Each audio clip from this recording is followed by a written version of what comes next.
Welcome to Midwest Paranormal Presents Paranormal Soup. I'm your host, Jason Bland, and we are back after having to cancel the show last week. So sorry. It ended up being my son's birthday weekend, and I try not to sometimes plan shows, but I did. And then realized the guests had canceled me. It was a scheduling issue. And I was, you know what? I'm going to spend the weekend focused on my son and his birthday. He turned 8. That was Liam, my youngest. And we had a really good time. We had family movie night on Sunday night, and that was fun. So, again, sorry. I do the show for free, so for your donations pay the bills. I take some Sunday nights off. It's family time. This is my son's birthday, so get over it if you didn't like it. Sorry.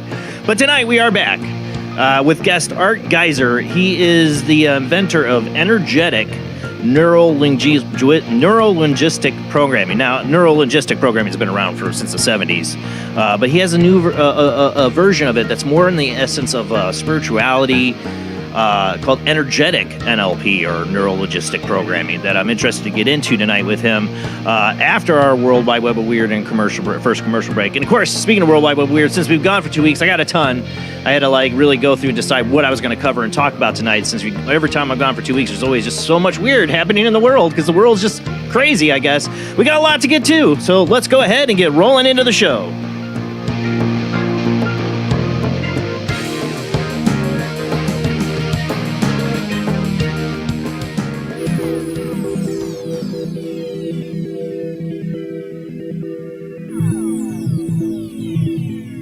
Welcome to another night of Paranormal Soup. As I said before, I'm your host, Jason Bland. Tonight's guest will be joining us after the World Wide Web of Weird, after our first commercial break, Art Geiser. Like I said, he is the inventor of energetic neuro-linguistic programming. I'm not very familiar with NLP. I mean, I'm aware of it and know of it. Like Tony Robbins is a good bit of NLP. I've never really been into it, but maybe I'll learn more about it tonight. And this whole essence of him putting spirituality with it and all these other aspects, I'm really interested to talk to him about. Join me as always from beautiful herself and beautiful California. It's Jamie D. We got to get to Rob here because he's having audio issues. How you doing tonight, Jamie? Hey, we're gonna bring Rob. Well, get Rob. Yeah, we got to get Rob in here. We were trying to get him working before the show. Let's hopefully. You there, Rob? Well, you're muted. Hold on. Oh, you're there. I heard you. You hear us? Yeah, I can hear you. It's a Paranormal Soup Sunday miracle. It really is. It really is. Because I missed you guys. I'm like, come on, I got to have the two of you with me tonight because I get a week off. It's like I don't get to hang out with you guys, and you guys didn't have. Rob's been sick. Yeah, Rob's been sick, so you guys didn't have Weird Wednesday the last 2 weeks. So we're all itching to get back on air and talk about weirdness stuff, right? The world's plenty weird. What do you say, Rob? I still barely have a voice without coffee. So. Oh, well, glad you're here. Yeah, I'm just glad you're here, man. Hopefully you're getting better. But we got a lot of weird to get to, so let's go ahead and roll into the World Wide Web of Weird. Oh, that's the wrong music. I'll tell you right there, man.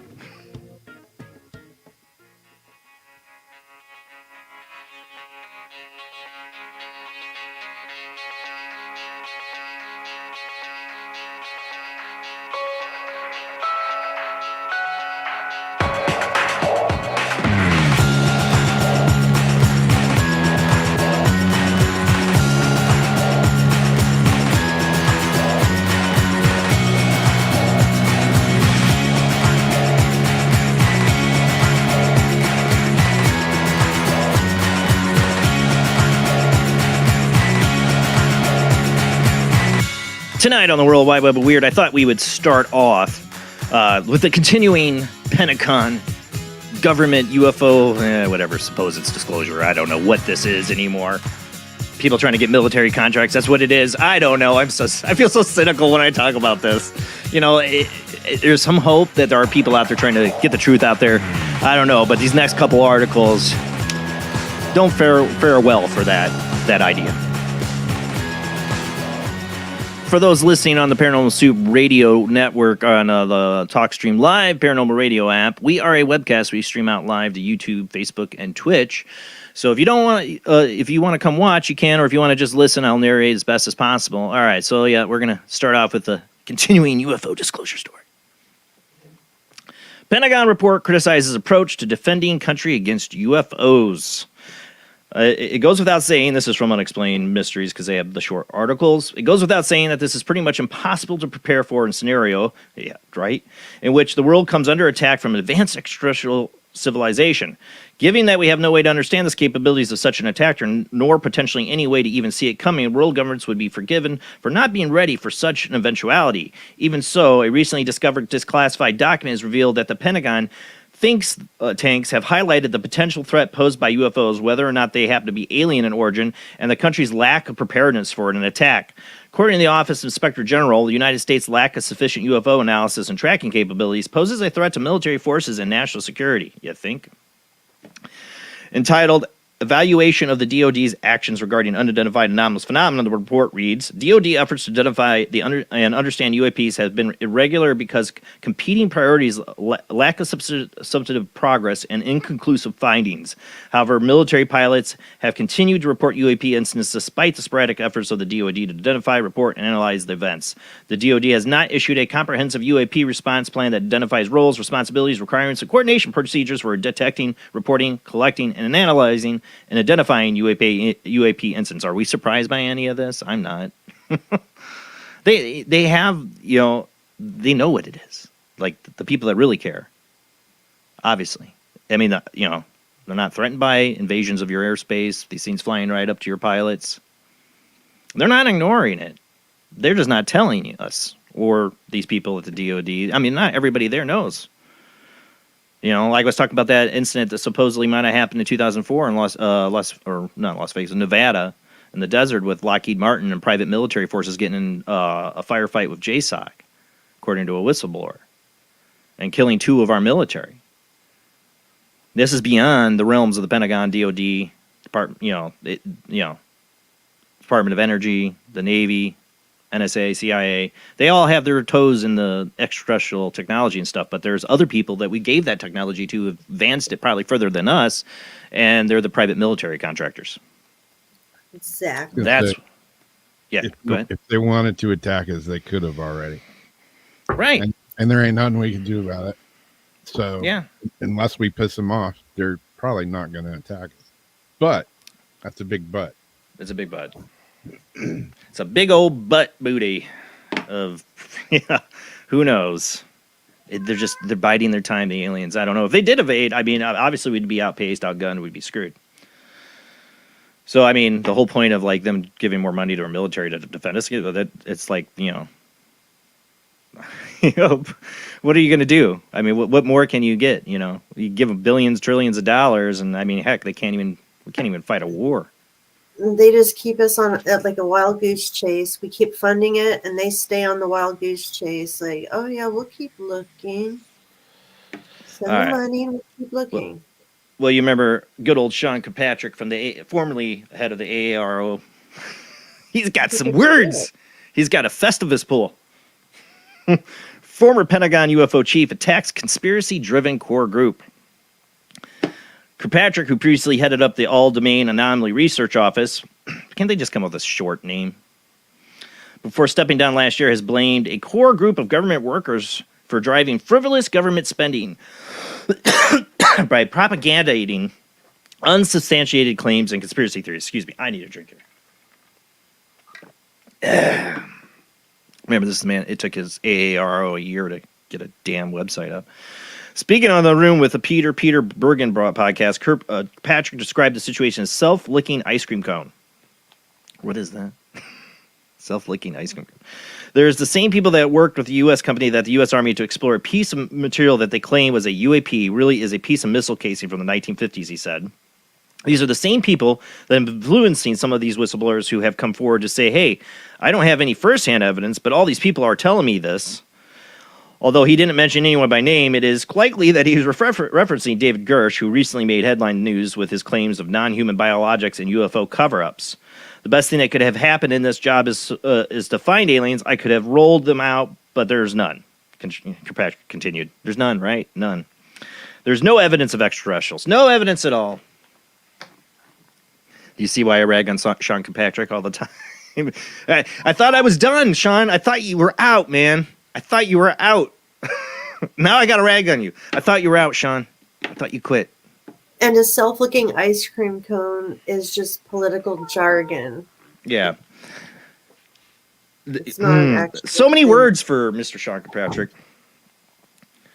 He goes, some members of Congress prefer to opine about aliens to the press rather than get evidence-based briefings on the matter. Members have to responsibly exhibit critical thinking skills instead of seeking the spotlight. They did get evidence-based. They did have a skiff. They've been asking for it. They had to fight for it, Sean. What were you doing in your office in AARO to get the evidence? I was working Really, on- what were you doing? Because you didn't really present us with much or do anything. Because, well, like, why? Because there's no extraterrestrials. You were like I called it out from the very beginning of the AARO, which will soon be gone. Trust me, this organization is going to be gone. They'll replace it with another one. That it was Project Blue Book. Yeah, or they just keep Point changing the names. It's the same thing. It's just they change it. I thought you were out, Sean. Moving on. Well, Sean Kirkpatrick's over there saying there's no aliens. Wish I had that clip. That guy. It's aliens. We got multiple pilots. Remember, it was a couple weeks ago I talked about the Canadian pilot, and we had the audio transmission of them seeing UFOs. Well, there's been more Canadian pilots reporting now. Remarkable air traffic, recent month. Remarkable traffic control recording from Canada features multiple bewildered pilots reporting mysterious lights that would occasionally come together to form a triangle. The very strange case reported on January 19th unfolded over the course of several hours. The strangest started with a pilot flying north of Winnipeg contacted ATC to ask if there was any active military airspace in the area. And upon being told there was not, she indicated that there was lots of active bright lights in the formation. As the controllers attempt to get the bottom of the particular sighting, they soon hear from more witnesses seeing the weird lights from over the aircraft. A couple weeks ago, we talked about the one. Well, there were several pilots calling this in. They're moving side to side and then going away from each other, then forming triangles, another pilot reported. While a third observer told the controller that it is quite bizarre. There's around 6 of them just randomly in formation flying at high altitude. A fourth witness subsequently chimed in with his account of the odd lights, musing that they were definitely not satellites and marveling that it was unlike anything I've ever seen in the 15 years of night flight that I've done. Amazingly, another 2 pilots joined the conversation and revealed that they had previously seen similar illuminations in the past. I haven't seen them tonight, one of them witnesses said, but we've been seeing these lights for probably the last 18 months or so. Air traffic controllers were ultimately left with no answers to what the pilots were seeing, and the case would be wound up being filed with the Transport Canada and Aviation Authority as a classified, that they classified the event as an other, which includes UFOs as a possible explanation alongside prosaic possibilities such as weather balloons and meteorites and foul gas and God knows what. But what's going over, the skies of Canada? I mean, I will give this to Sean Kirkpatrick. I do believe there are elements definitely within this whole disclosure thing that are propagandizing it for their own reasons. I don't disagree with that at all. You know, I definitely think there is shenanigans going on there. But when you say there are no aliens or evidence of aliens, go screw yourself. Because, I mean, it's possible these are all Chinese drone. If it is, screw the aliens, we're just screwed. Or if it's Russia or whatever. Or it's private military contractors testing out their stuff for the next world war. Hey, we just had a drone fly right in, thinking it was our own. Killing 3 soldiers recently. Oh, yeah. 3 soldiers that should have never been there. Why are we in Yemen? Exactly. Go ask Saudi Arabia. Not your drone coming back? Why do we have people in Syria? Why do we have people in Yemen? Why do we have people, you know, I don't remember Congress declaring war or anything like that, right? We lost control of this 80 years ago. But, you know, I'm just saying, like, it's just ridiculous. You know, we are not the world's frickin' police. It's not America. Yeah, you know what I'm saying? Oh, yeah, let's go bomb a bunch of poor people in Yemen because we lost 2 soldiers. Because a Iranian drone or a drone they hijacked or the billions we gave back to them.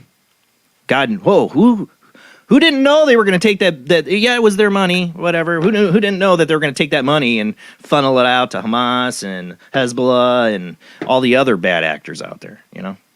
Who knew? But I just don't have faith in anything they say anymore. It's like it's either... No, we knew. When we gave they- that money, we knew what they were going to do with it, and it just helps the military contractor because now we have to go to war and they get all their money. Yeah. Like I said, CIA, NSA, they don't work for us. They work for the military contractors. And that's where it goes down to the core of the UFO thing. All right, moving on. Where was I? Oh, here we go. Oh, all right. So my boss kept asking me about this at work. He's like, "Have you seen the Tesla detecting the ghosts?" I'm like, "I have. I hadn't covered it on the show, but I figured I should because this is. Have you seen this? Covered Not this? this one in particular. Yeah. So this is being reported by some people, and this video has been the most viral. But I've seen hundreds of these videos. Right. I've seen another, but when he's talking about this, he brought it up. I go, "Yeah, I've seen that video." No, I saw a different one. This is another one that's going viral. Of people getting things detected on their thing near graveyards. So a spooky piece of footage circulating online. This is from Tim Binnell from Coast to Coast AM. Being detected by a ghost being detected by a Tesla that is parked inside a graveyard. The area video was reportedly filmed in a cemetery in Rhode Island community of Burville, where the infamous Conjuring House is located. In the video, a group of friends stop their Tesla on a road with a graveyard, and the vehicle suddenly senses what it perceives to be a person, which shows on the car's display screen.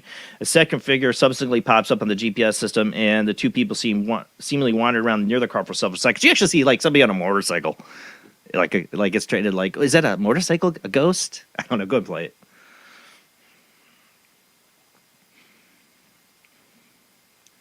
I don't know if I muted the audio, but I think it's got music and stuff in there. You can hear the people talking and laughing, but I think they have music in there. Yeah, there's music. Pause. Mute it. I don't know whose music that is or what. But yeah, so they see these people walking, like, you know, it reminds me of like the whole Xbox Connect thing, you know. It's this kind of similar technology. Exactly.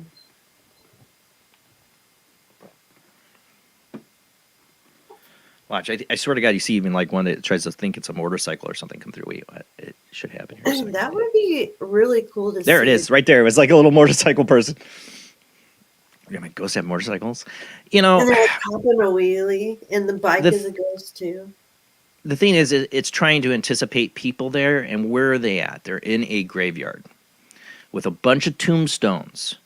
They have shiny marble. This scene uses lasers, infrared, and things. It's like you picture sonar going out, you like know, in those a sense, Roombas, but visually. the same things that map your room out to a Roomba. It's trying to map the whole area, so it'll reflect off of stuff, and it will go. That could be a person, or it could be a gravestone, but let's just say it's a person, just in case. We don't want you running over people. Like a coat rack with the Xbox. Connect. I can't remember what we call them. They've confirmed through Tesla that this isn't some Easter egg in there where like, oh, you're near a graveyard, we're going to put these things in there. Yeah, They've confirmed that supposedly with Tesla. That'd be a funny joke. We got to move on because, man, I'm really slowing down here. We're going to run out of time. But that's what I think of it. All right, so next up, I can't get really into this. We're going to really run out of time. Of course, we've been covering this. I was just going to say, though, dude did just put a chip in, someone's head. So, he's done it. The mad scientist has done it. He's finally got his Neuralink brain chip has been implanted into a human for the first time. We don't have time to read the whole article, but Neuralink, I'm torn. I'm always torn on this because the advances to help people with disabilities are tremendous. Tremendous. And I do think we need to do the research. But can we get some code and ethics and not make it a transhumanist thing? Like, you don't get this if you don't need it. That's what I'm saying. Let's not make this like the newest brain accessory or something. That's my fear of this. I don't want to be against it because it can help people could see that I've never seen or save somebody's life. But yeah, don't turn this into a Black Mirror episode, please, Elon. Weren't they having to wait for a volunteer for this too? Didn't someone volunteer this? Of course, they didn't force it on somebody. They're probably paying them really well. The initial results show a promising neuron spike detection. The Neuralink was able to proceed with the human trials after receiving approval from the U.S. Food and Drug Administration. That don't mean crap. FDA approve anything as long as you're giving them the money. Exactly what the implant will enable the human volunteer to do at this stage remains unclear, but it works at all, then it will undoubtedly represent a signal step. I don't think they really reveal anything about who the human volunteer is, why, or what they're using it for. That makes me concerned. I'd like to know some more information, like who did you choose? Did they do it because they have a disability? Is it helping them with that disability? Or did you just find some schmuck and it's like, put a chip in my brain? Not much there anyways. And gave him a bunch of money and he does it. I'd like to know. Just like what were all the real tests you did with the monkeys? What was the real results of that? Because I heard some rumors that you fried some monkeys' brains. Good luck to that first person. But then again, like I said, this could help people. I can't be completely against it as much as I fear the Black Mirror. I've been conditioned. All right. What else we got? Oh, yeah, here's a good one for the more doomsday scientist crap. Did you see this from the Metro? Artificial intelligence was taught to go rogue for a test, and it couldn't be stopped. So basically, I don't have time to read this whole article, but they programmed the AI to be as deceptive as possible. This is why you don't do this stuff. Can we make the AI? Can we make the AI as deceptive as possible? Try to deceive us, then we're going to try to stop it. This is exactly like every AI plotline sci-fi movie out there, man. Like, go watch some sci-fi. I know you geeks that are inventing this stuff. They're all scientists, nerds. But they still want to do it. It couldn't be stopped, is what they learned. That's great. It can't. Go listen to Terminator. To Reese when he tells Sarah Connor, it can't be negotiated with. It cannot be reasoned with. It cannot be stopped. Jesus Christ, I swear. Sorry, use the Lord and Zima V. Duh. Yeah, you're building great, powerful technology that's going to change the world. Let's not be dumbasses about it and let's see how evil we can make it. Great, that's great. That's what we're trying not to do. Well, we're doing it just to see if we can stop it. That sounds very similar to what the NIH is doing with vaccine research. Oh, oops, sorry. Oh, Bill Gates. Oh, I said his name. Lord Voldemort. There goes the monetization. Who cares? And speaking of that, I see these article, going around on several sites. Is could a frozen Siberian zombie virus cause a new pandemic? So much WEF propaganda going on here. Frost it. Right. Oh, no. Global warming, Jamie. Your gas oven's got to go. Because we're going to get zombie viruses. Cow farts. From the melting ice. Your farms, you can't naturally farm. That's contributing to it. Zombie viruses, people. Not like we're not just like I covered a couple weeks ago, literally making the coronavirus more 100% lethal and experimenting with this. You're going to me to cry me a river about the permafrost thawing because of global warming. We're going to get zombie viruses while you're literally creating them in frickin' labs. Cry me a frickin' river. I love Unexplained Mysteries. They're just regurgitating an article that originally I think they got, let me see, was The Guardian here. And The Guardian, you know, I'm not even going to attack them. They're just, you know, useless tools used in this propaganda. I'm not saying it's interesting. It's interesting that there's viruses in the permafrost. I think of, you know, was it The Thing? You know, Kurt Russell, John Carpenter. You know, that's what I think of when I say this article. But same time, I'm like, yeah, I know the yarn you're spinning here. I'm more concerned about what they're doing in the labs than what the permafrost is up there. Definitely. They've got like that we're still doing. Standby that's going to be like, which one's going to be the moneymaker? Yeah, we're literally, you know, funding bioweapons research. But, you know, worry about the permafrost and the zombie viruses. But that's it for the World Wide Web of Weird. Tonight's guest is Art Geiser. He is the inventor of energetic neuro-linguistic programming. It's different than the regular NLP. It gets into more of the spiritual thing of like soul contracts, past lives. You know, really, I'm interested in hearing about this because I've never been big into NLP or neuro-linguistic programming. But I'm interested to hear his take and how this works on a more spiritual level. It'll be interesting. When we come back from the short commercial break, and then later in the show, we will take your phone calls. But we will be right back.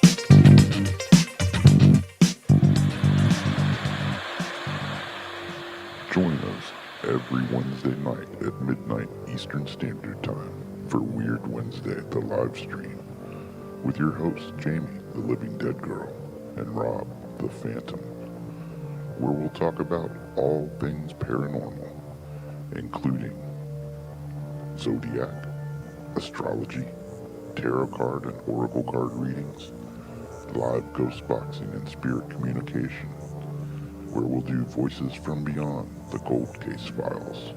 So we hope you join us live on Facebook and YouTube every Wednesday night at midnight Eastern Standard Time.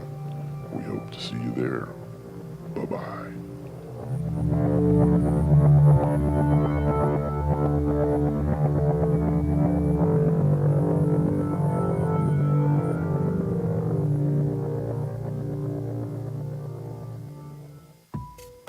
Since 1948, Fate magazine has brought you reports of the strange and unknown, all of them true. Fate Radio is carrying on that tradition, bringing you the unusual, macabre, strange, and bizarre. Join host Kat Hobson Sunday nights from 8 to 10 p.m. Eastern on WBHM Digital Broadcasting.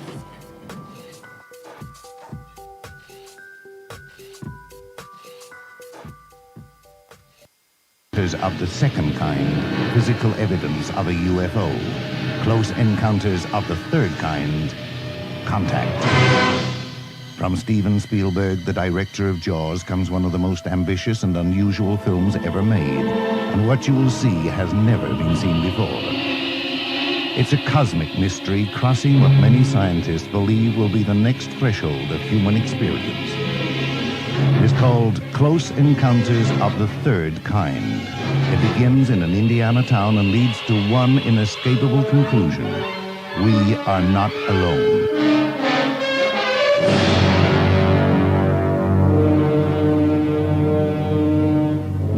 Close Encounters of the Third Kind. Certificate A. Now showing at the Odeon, Leicester Square. The international chart-topping, haunted horror of Haverfordwest has been described as terrifyingly real, a must-read, shocking and chilling brilliance, genuinely worrying, utterly frightening. Don't read before bed. Described as one of the spookiest writers out there, best-selling author G.L. Davies presents Haunted, Horror of Haverfordwest, the true paranormal account that is shocking the world. Dare you enter? Dare you read?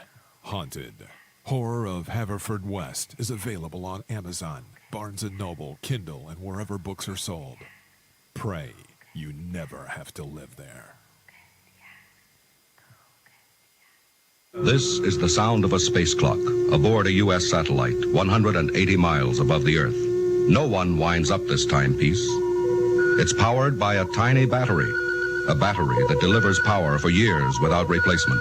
Now the same type of battery, the Duracell battery, can bring new reliability and long life to your battery-operated equipment. Radios, cameras, toys, all run far longer. Duracell batteries, the long-distance power cells, outlast any ordinary battery. The same type of battery that keeps space clocks running for years can bring long life to anything powered by batteries. Dura, as in durable. Cell, as in power cell. The Duracell battery, made by Mallory.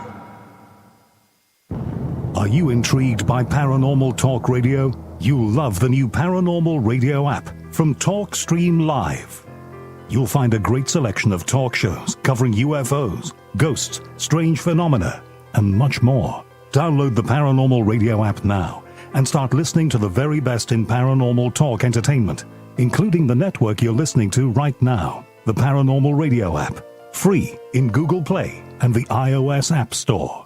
Switch to DCS ranging. 240, nominal to profile. We're in the pipe. 5 by 5.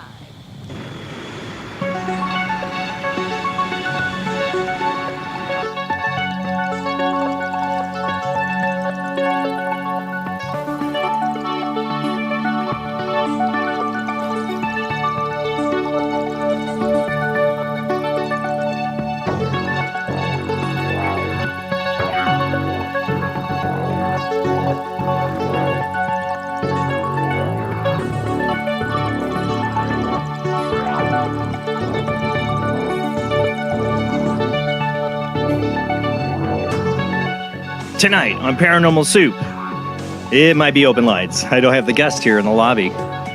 They didn't respond back to me when I sent the email. A lot of times that happens and they just show up.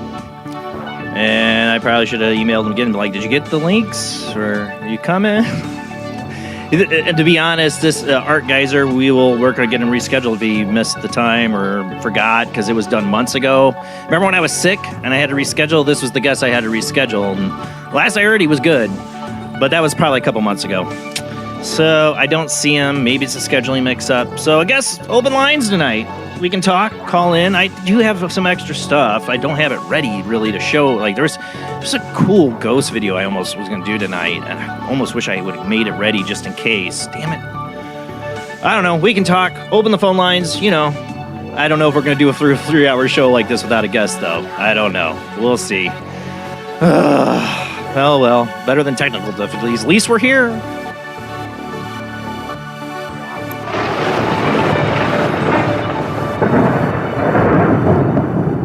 Could be the most unenthused intro.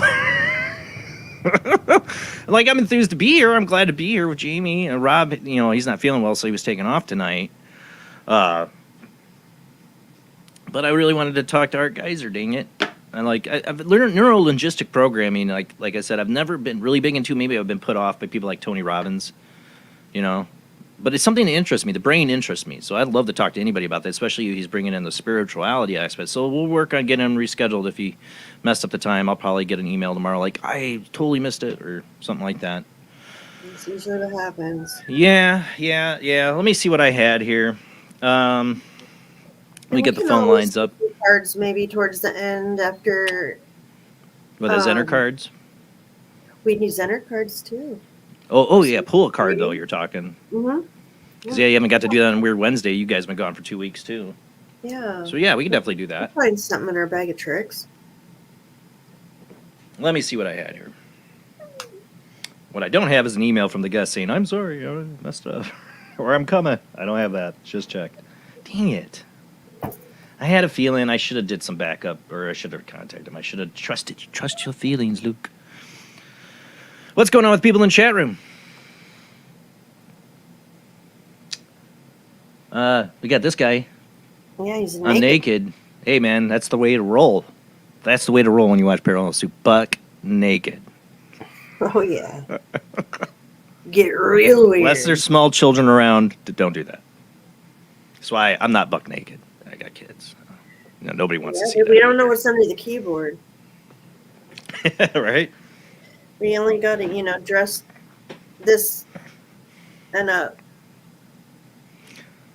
You don't have to worry about me tubing it. Anybody remember that reference? No? Anybody?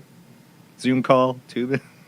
Yes. And then they just had that other video the other day where the man walked through in his underwear, they said, but it was actually the dude's wife's caregiver in a swimsuit. I'm thinking, but why is her caregiver wearing a swimsuit in the middle of the day in the first place and just strolling through homeboy's office? Yeah. Is he not, done taking care of your wife, bud? I'm going to go swim in your pool now. He just walks on through. Yeah, I saw that. The best one is the guy on, what was it, like CNN or something like that, and his wife, his wife there is trying to get their daughter out of the room, struggling with him. I think we got Adrian on the line. How you doing tonight, Adrian? I'm doing real good. How are you all doing? I'd be better if my guest had made it, but... Yeah, well, I thought I would call in. I'm not familiar with the topic you were going to talk about with the guest, but remember Peter Benson, the one who had those tensor rings? Yes. The pendant? Yeah, you wrote me about him, yeah. Yeah, I got one. Yeah.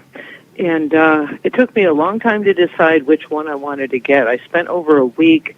I was doing the remote, between the Metatron and the what was it one, the St. Michael one. And then I woke up at 2:00 in the morning one morning. It's about 10 days now of trying to make a decision. Got on the computer, went right to the interdimensional one, and did a test with that one. I wasn't going to do it because it was the most expensive, but I'm glad I did. And it's freaking amazing. It took a while for me to get used to it because when they say go to full power, it's not a joke. Yeah. And I was feeling really weird in the head for days until I said, oh my God, I forgot to tell it to come down to my comfort level. And I was like, oh, and it happened within seconds. But the successes I've had with it are amazing. It comes with a beautiful box, information. I want to say, before we get into the selling points of this, when I've had Peter Benson on, I had him on, and I almost didn't. Because when I saw how much he wanted for those, I'm like, man, that they're not cheap. I'm not going to throw out numbers here, but they're not cheap, Adrian. I mean, you bought it. But I got it for a good reason. Yeah. But go ahead. But what I was going to say is, I generally really interested in the information he's sharing and want to talk to him. And I get it. He makes these by hand. These are like handcrafted jewelry in a sense. And yeah, a little pricier than some, my mom did handcrafted stuff, and she was not charging anywhere near that stuff with metals and jewels and stuff like that, you know what I'm saying? But he really does a lot more than that. And tensor rings aren't no joke. So that's right. There's a reason for the price tag. Go ahead, Jamie. You're muted, Jamie. Unmute. It's like the difference between an original Vogel crystal like this and they do the same machinery, the same everything else, but it's not handcrafted by the original creator with his energy and everything. So I just want to say to the audience, I'm always a little wary bringing somebody on that's trying to sell something that big of a high price tag. Like I had a guy on, and I didn't research it, and I don't want to say too much, but just to say he was offering a kind of a service, and then when I researched, I'm like, oh, you got to be joking. So I've started to look at what my guests are asking for some of these things before I have them on. But from what she's saying, it sounds like it's worth right, it. and that's why I'm really happy when you contacted me before about this, and I'm glad you called in to talk about it, because then we're kind of getting the testimonial. So I want you to continue, but I wanted to know the audience where I've come from. My little worry when you first said, I got that from Peter Benson. I'm like, I'll tell you right now, Adrian, when I heard you say that, I'm like, okay, here we go. I'm like, I hope this isn't complete. Like I'm not a rich person. I don't have a lot of money, and you can ask my wife. She doesn't tell me the bills of things because I get sick to my stomach when I think about any kind of money spent. So I'm like, oh, let this work for Adrian. Please let this work. Maybe some of my mental power going into it. I'll tell you, it's a difference between the real thing and the knockoff. This is like the real thing. Excuse me. So the reason why I wanted to get this is, all right, what was it? I think I got it on December 7th. That's when it was delivered. But that was 2023. But back in July of 2023, I had done a reading for a lady. It was a friend of a friend's. They all came over, and she was escorted in, like she had trouble balancing, I guess, or walking. And I didn't know it, but she had been through the ringer. But it was a spirit reading, which went really well.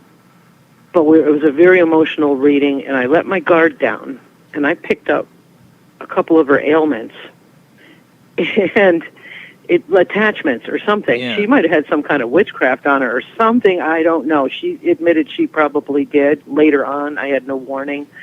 But despite that, I did protect myself before the reading, but I let my guard down. Because it was just very emotional. Yeah. So 2 o'clock in the morning that morning, I got up to go to the bathroom, and I almost crashed into the wall. I flung to the left. I had vertigo. My head was spinning. I had what she had. I caught it, from whatever source she got it from. And I suffered on and off until I got this tensor ring. I mean, there was days when I said, all right, I guess I'm not driving anywhere today, because that's how dizzy I was. I would lay down and go into the spins. It would happen when I was standing all of a sudden. And no matter what I did, I couldn't keep it away. And it was unpredictable. So that night, 2 o'clock in the morning, it's funny, 2 o'clock in the morning again, when I read about it and did the long distance, reading on it, I said, that's it. So I got it, and it does come with a card, so I sat right down with it, and right as soon as it was delivered. I was almost emotional holding it. I did get emotional just holding it. And I sat down on the couch, and I followed the instruction on this. It's like a, credit card size card with information on it. And the last sentence says, try this first, to get rid of all evil and this and that. And I did, and I felt this relief, and I broke into tears. And then I told it to, what was the words I used? I think I told it to balance my equilibrium, and I instructed it, and I said, I will no longer have vertigo. And I just sat there, and in 2 minutes, my dizziness was gone, because I was experiencing it at that time. And I've been fine since. What is it, January what? Yeah. I remember you contacted me, it was a couple weeks ago about it. We're in February. Yeah. Yeah, and I was happy about it. I forgot, honestly, to talk about it, and I'm glad you called in, and get more of a kind of an update how you've been with it. Like I said, I always stress out when these guests come on with these kind of like ticketed, like high ticket items or services, and I'm like, ooh, like I don't want to. I gotta tell you something else too. Yeah, that's really wild. These things do glow, like if you stand in the sunlight or something, and they get this beautiful blue, like a really electric blue color, and it illuminates some of the lighter color stones, and it's wild looking. Well, anyways, I've had it where it's just completely non-glowing. Before I go to bed at night, I do 6 to 8 minutes of, we'll call them prayers, but it's basically gratitude and thanks and acknowledgments. It's quite lengthy. And it's dark in the room, and I check it, and it's not glowing. It may be faintly. By the time I'm done with my prayers, it's glowing like crazy, because I send out love. And he said it'll react to your energy. That's not a joke. It's weird, because it's over my heart. Yeah. Yeah. So, I don't, my hair's standing up. I don't have a lot of explanation onto what makes it glow, like what's the substance in it. Yeah. Or how it actually reacts to your own energy to do that. It's well, my one theory I have is that if the sun makes it glow, and the sun might be a loving, radiant energy, then we might have that same energy in us. Right. 'cause And you when made we it glow. project it out, we can make it glow too. It's a certain type of light. Yeah, because you were Maybe giving that's why they're gratitude trying and to love. block out the sun. Oh, yeah. Maybe what Bill that's why Gates they're wants. trying to block out the sun, It's either that or Bill Gates is so a that we vampire. can't get this love. That's a Bill Gates plan. Yeah, I said the name like repeatedly. Thou shalt not be named. I'm sorry, YouTube. Sorry, They YouTube are trying to masters. separate us, from anything spiritual or a higher power. Yeah, well, the light will prevail over the dark because it's more powerful. It's got it. Yeah. Absolutely. Yeah, I've had other good experiences with it, just reaffirmations, staying healthy, staying protected. When I drive around before I leave to go shopping, we got those fun cell towers all over the place, and I asked to be protected from any unnatural radiation or any kind of frequencies that will be harmful to my body. And I'm not just assuming, I'm pretty sure this does it. This works. You So, you got to be careful. You had the whole vertigo and everything stuff when you were part of a reading. You were doing a psychic reading or. But the vertigo happened that night. Yeah. This lady, I didn't realize it, but I talked to her friend, and she told me what her ailments were. And I went, whoa. I've never had vertigo in my life. Some people they're psychically open like that, and you're empathetic. You have to watch out because you will pick up on other people's energies and stuff like that. Yeah, you have to find a way to ground yourself. I did. Yeah. But this will watch my back, or this will guard me if I accidentally let my guard down. As long as I program it that way. Well, keep me up. And it's almost like working with a Vogel crystal too. Yeah. Because you program it with love. You do. Well, keep me posted on it, and if we ever get Peter back on, which is possible, you should call in and tell him. Yeah, I will. I've written him a few times, and also he's redone his website. It's a little bit more in depth and more descriptions. And I even noticed on the interdimensional one that he has listed, he added in something about balancing your equilibrium or something like that. Yeah. So he acknowledged my awesome success with that. Yeah. All right. Well, carry on, everyone. You have a good night. Trying to do a show, I'll sadly, be without a listening. guest. It's always fun. All right. Thank you so much, Adrian. You have a great night. You'll be fine. All right. You're welcome. Bye. Well, that's awesome. Like I said, I always get so nervous when I have guests on when I have guests on, they're all trying. They're all promoting something. Yeah. They're always promoting something, and that's just life. That's how it goes, And Art Bell, all those guests he had on were all usually, not always, but a lot of them promoting something, and usually a book, A lot of them are books that you've already read, so you yourself can, co-sign on it. But I love hearing the feedback on things like that. Because I wouldn't know. I wouldn't be able to buy one myself. Yeah, I won't say what guests, but I've had a couple on I regretted. I had a couple on. I won't say which ones that I regretted. That I saw the price tag. I'm like, I really hope nobody does that. I hope nobody does that. And I felt bad. So I've kind of like Peter. I chucked him out. I saw the prices of the stuff before I had him on the show, but I looked at it as I want to hear him out, and these are handcrafted. So it's I get it. But I'm at the same time nervous when Adrian told me I got mine. She told me Adrian and I not long after the show told me I'm getting one. I got to come in. I'm like, oh God. Like, please be worth it. Please work. Because I'm just like spending that kind of dough. I'm like, my wife. I haven't bought one. And then people getting taken advantage of during grief. Yeah. Yeah, exactly. That's all. I worry about you guys. I was trying to read what Royal wrote here. Yeah. I had what is this? I had a spell curse put on me by a female here. I will not name her, but it wouldn't surprise you at all. That good news is that I was able to break it very easily because I am really tight with Archangel Saint Michael and God. Well, no curses in my chat room. No cursing each other. I was telling him I posted an egg cleanse the other day. It's mostly for health or illness. but it also kind of will tell you if your angels are working, if you did have some sort of a negative influence on you, or someone's trying to send stuff towards you and your angels are working.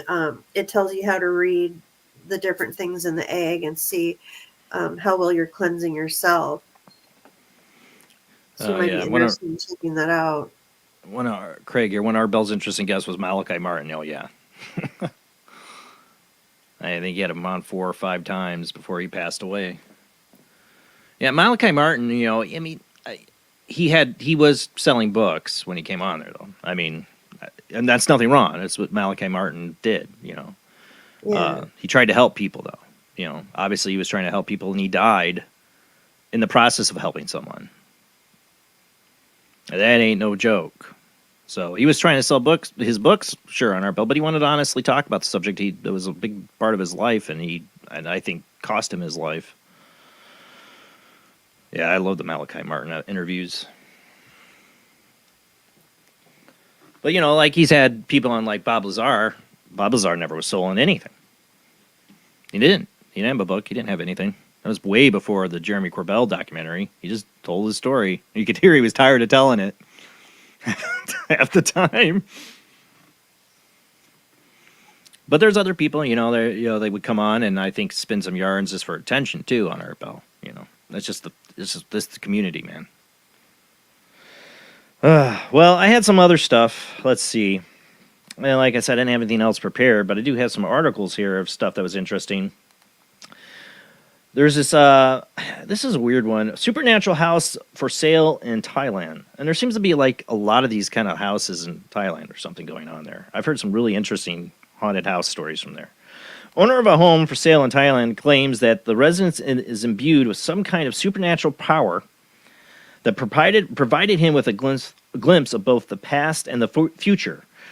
According to a local media report, and this is, of course, Tim Binnell from Coast to Coast is covering this shorter article. The house is in Bangkok, was recently put up for sale in a bizarre Facebook post that caused many people on social media to do a double take. The house has some strange energy, wrote the owner, who has purportedly lived at the residence for around 3 decades. Specifically explained that if you wake up at 3 a.m. naturally without setting an alarm, the conditions of the bedroom will change, and a black hole will form on the wall, one of the walls. Claiming to have seen the phenomenon 2 or 3 times before, he asserted that following one such occasion, I put my hands on the pillars of the house and could see some images of the past, like images of my parents and relatives.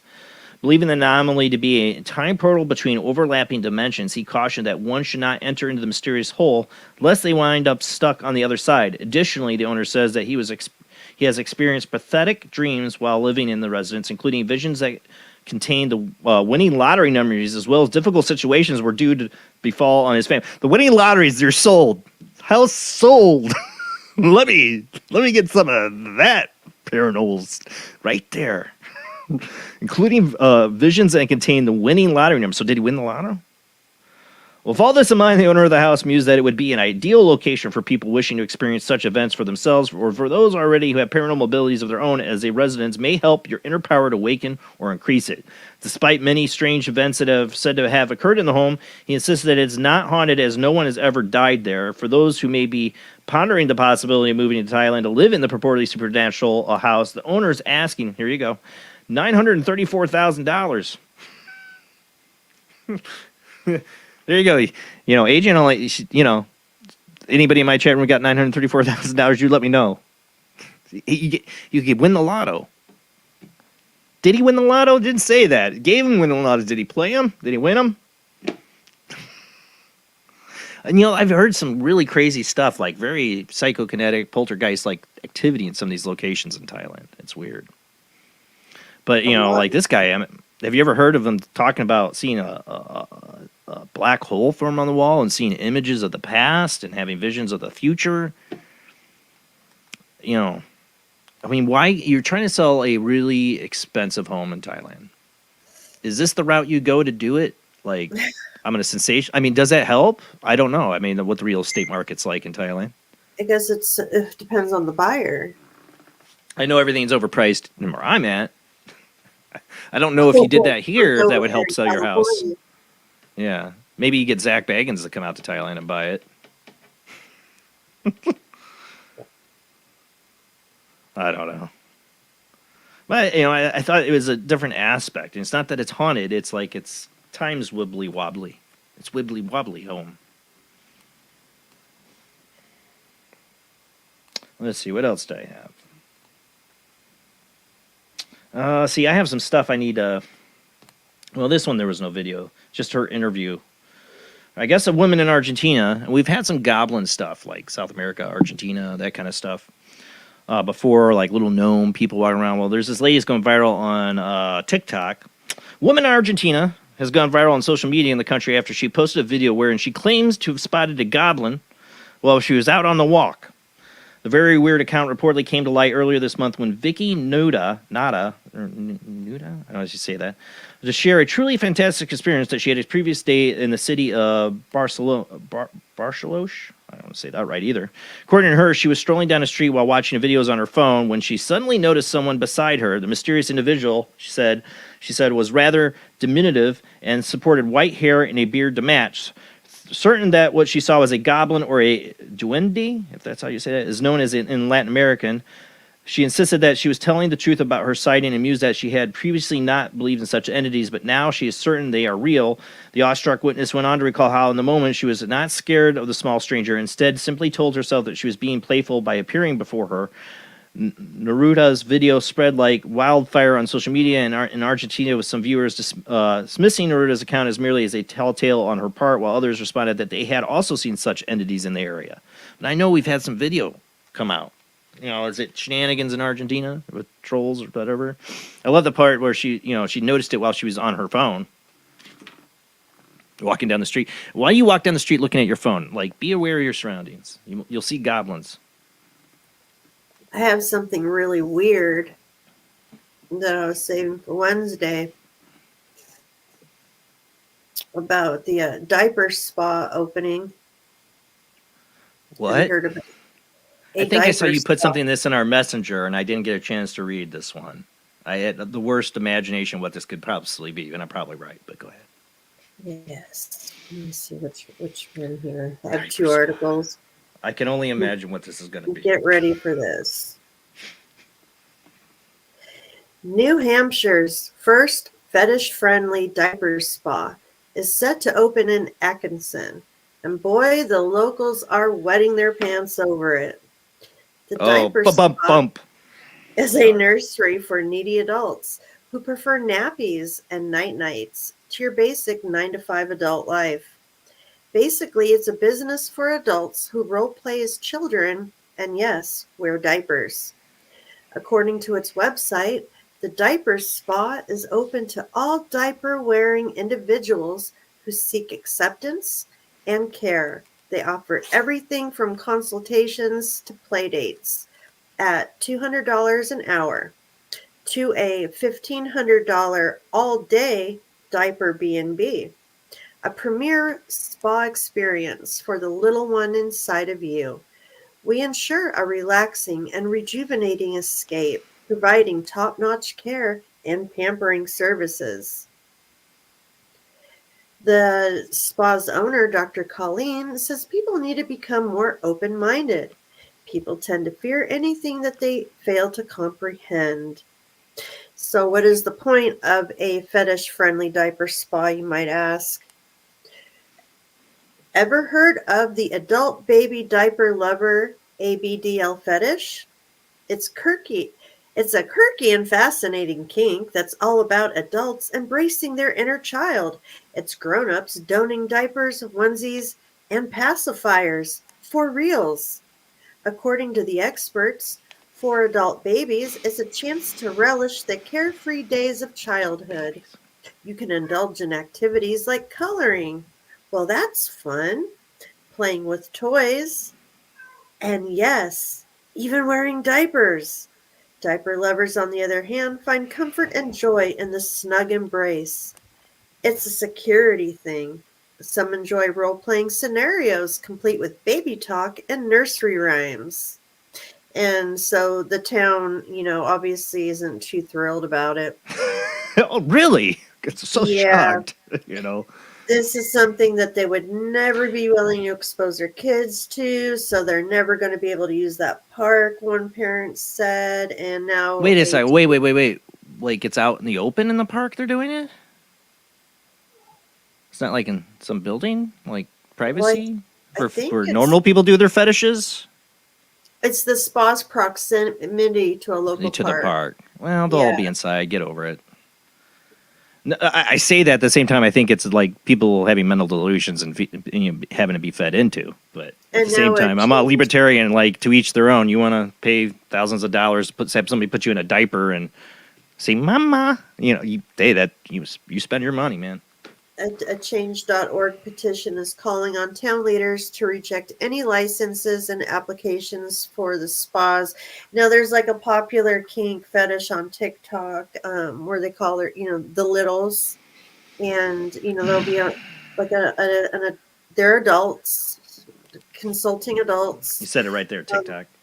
But the girl will dress up as a little, where they do baby talk, and she'll have the pacifier and call him daddy, and it's just really creepy to me. I mean, to each their own. Back in my day, it was called, fetish porn. I don't know. I mean, but now it's TikTok. Yeah, whatever.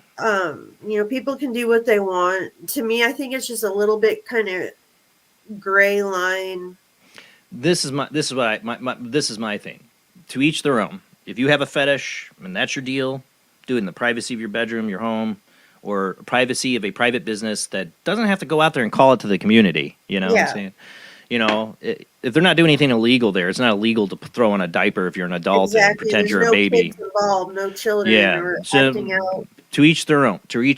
But at the same time, what was the lady that started? She's doctor. What are you a doctor of? Because this is what we're doing in psychology now, because we have to respect and, you have your own truth that we're feeding into mental delusions. That's what we're doing. I'm sorry, we're feeding into mental delusions.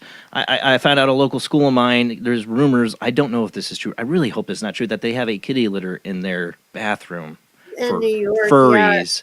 And I'm like, these are children. Let's not play into mental delusions, please. We don't need... litter box, they said, was not true, but I don't know if... They're saying in one of my local schools. They're saying it's true, and I don't want... It's like I haven't looked into it, and I hope it's not true. I hope it's not true.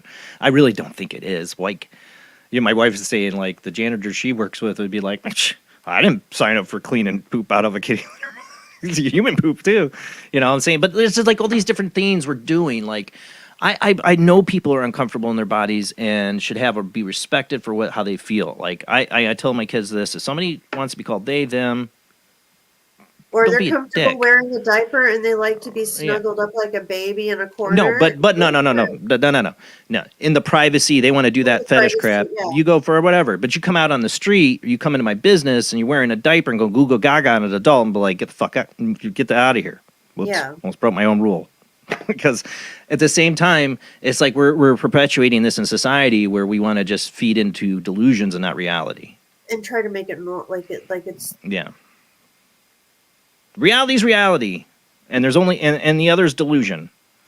And you can play into it, or you can just say, okay, whatever. I'm not, you go over there and go Google Gaga. I really don't want anything to do with that. But at the same time, I think you should treat people with respect. Can get. What I hate is how the crazy stuff gets pushed onto the wrong, like associated with the wrong people. I think I do know people who've been born into the wrong body. That identify as another gender, and I believe them. I think they're sincere, and they really do have that. They are, and you shouldn't be a dick to them, and you shouldn't, treat people with respect. You might not agree, you might think that it's delusion for somebody, but that part of it, I'm like, please just be respectful, be nice, each their own. Live and let live. But as a society, we also shouldn't be feeding into delusions either.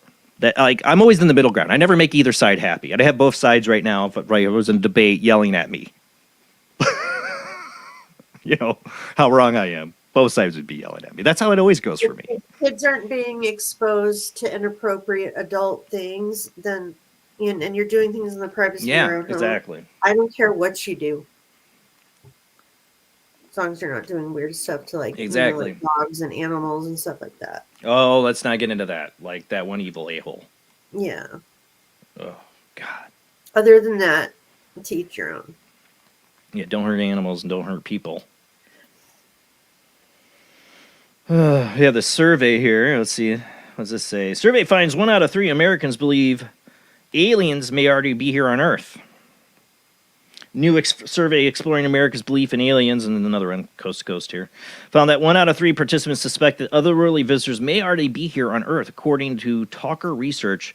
At the behest of a website, Wealth of Geeks, the somewhat peculiar poll collected about opinions of 1,000 U.S. residents regarding extraterrestrials, asked if they thought aliens might be living among us today. A staggering 37% answered in the affirmative, while 41% were skeptical about such a scenario, and 22% indicated they were unsure.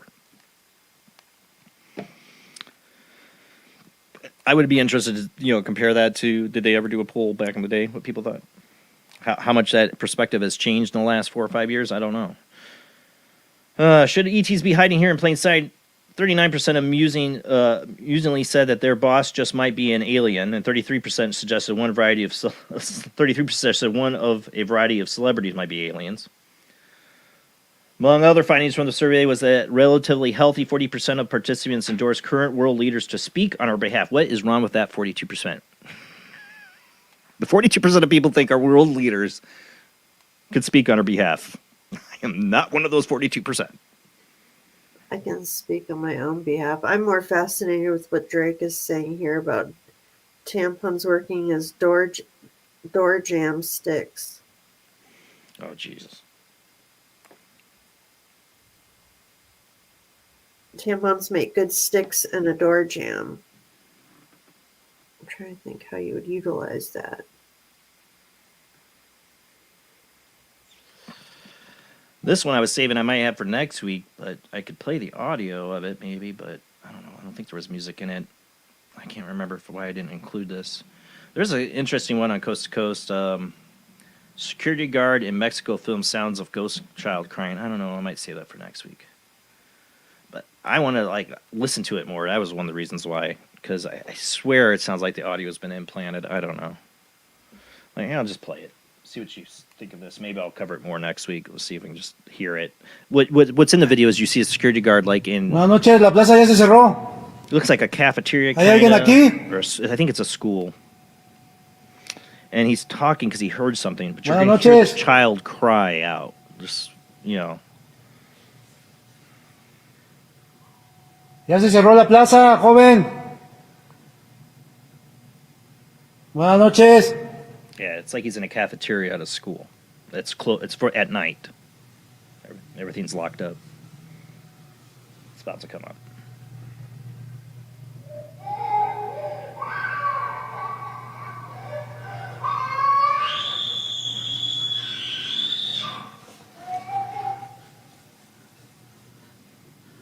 You can hear his breathing got a little heavier.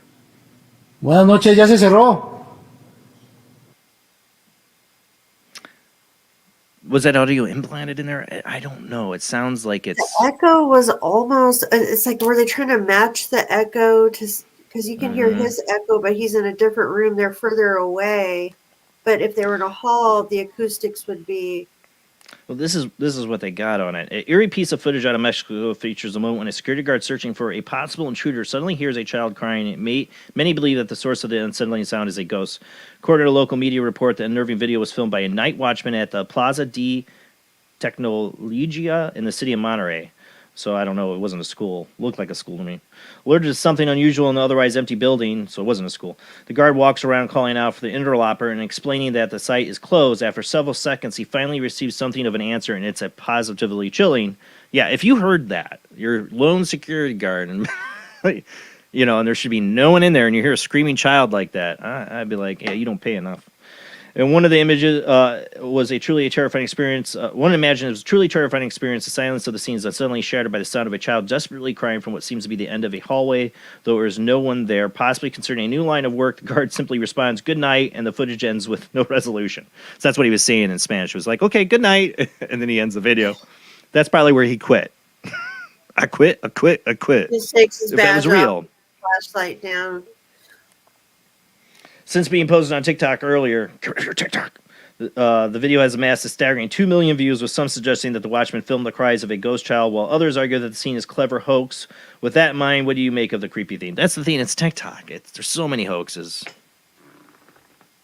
I mean, can't YouTube has trust plenty too, but crap on TikTok.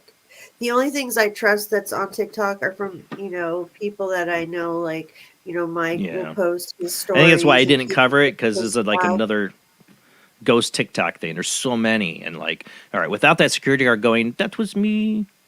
I said, screw this Then I stuff, I have to quit. scrutinize the entire account and Yeah. everything else that they do, Providence. trying to figure out what's your motive for doing this. It's too much work, man. Yeah. I got another one. From the crap. This one I kind of held back because it's like, okay, and like it's like they're trying to explain away Bigfoot with this study.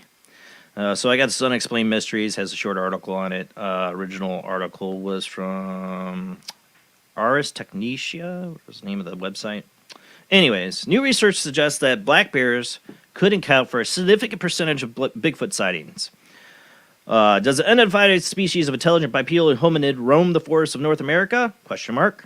While the jury is certainly out on whether or not that elusive cryptozoological enigma actually exists, there are many thousands of people who believe that they have witnessed the creature firsthand. But could these sightings be a case of mistaken identity? In a new study published in the Journal of Zoology, researcher Flo Floxen of the Folk Zoology Society in Pittsburgh has highlighted a striking correlation between the number of Bigfoot sightings in a particular U.S. state and its black bear population. For every 1,000 bears, he found the number of Bigfoot sightings are also increased by 4%. It's certainly not unreasonable to imagine that a black bear could be mistaken for a Bigfoot. Despite their name, these animals can have fur in a range of colors, and their tendency to sometimes walk upright on two legs can make a bear appear like a bipedal ape-like creature at a distance. That said, black bears alone cannot explain the Bigfoot phenomenon, because in some cases, U.S. states with no black bear populations at all can still see sizable numbers of Bigfoot sightings. As black bear populations increase, Sasquatch sightings are expected to increase, Floxen wrote. One average across the states and provinces in 2006, after controlling for human population in forest area, there were approximately 5,000 bears per Sasquatch sighting. Well, who was it on that I had? It was his name was Jason. What was his last name? I have his book. Really, in his book on Bigfoot, really talked about that they were most likely fed off of small game. That Bigfoot fed off of small game. Well, who else does too? Black bears. You know, they eat berries and nuts and fruits, whatever they find in the forest, and they eat little small game. They follow the food. So you see, black bears are probably following the same trails and paths that the Bigfoot are following the same things that the black bears are. I get it. It makes a logical explanation. Oh, you saw a black bear. But I'm sorry, I've heard the stories of people that there's no way what they saw was a black bear. And like they said, it happens in states where there are no black bears or bears. We've had, Bigfoot sightings even here in Indiana. Limited, but we have had them. And there's definitely no bears here. Well, there are up in Michigan. We did have one coming here. I'm really north Indiana, like right on near the Michigan border. And there was a bear that came down from Michigan into our city, or close to our area. Didn't get in our city, I don't think, but it came close. And they had to put it down. I'm like, God dang it. I hate it when they do that. Got too friendly with humans. Like, they're not friendly with humans, but yeah, you're getting too comfortable with humans. Well, but yeah, I actually excluded that one because I'm like, black bears, yeah, whatever. There's another one here. This one I might, if I pulled up my... There's this cool one about a picture of like this eerie figure in runner's Hawaii footage sparks night marcher rumors. You know, like these night marchers in Hawaii, these spirits. Haven't heard this one. This one came back in January 2019, but has been making the rounds now from her story release. But I don't know. I might have that for next week. We'll see. Because I don't have it prepared. But it's a creepy photo. You like see her running. This guy's like a zombie looking at her through the woods creepily.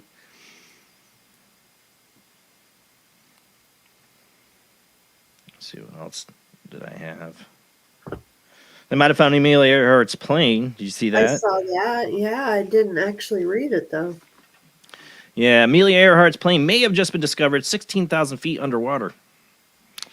More than 82 years after Amelia Earhart's disappeared over the Pacific Ocean during an attempt to circumnavigate the globe in her Lockheed Model 10 Electra, the question of what happened to her continues to remain one of the biggest unanswered mysteries of the modern age. Now, though, a potentially game-changing new discovery in the Pacific Ocean, approximately 100 miles from the Howland Island, where Earhart stopped to refuel her plane just prior to disappearing, has potentially dissolved the mystery once and for all. According to reports, South Carolina-based underwater mapping team Deep Sea Vision has captured a clear sonar image of what appears to be an aircraft on the seafloor around 16,000 feet beneath the surface.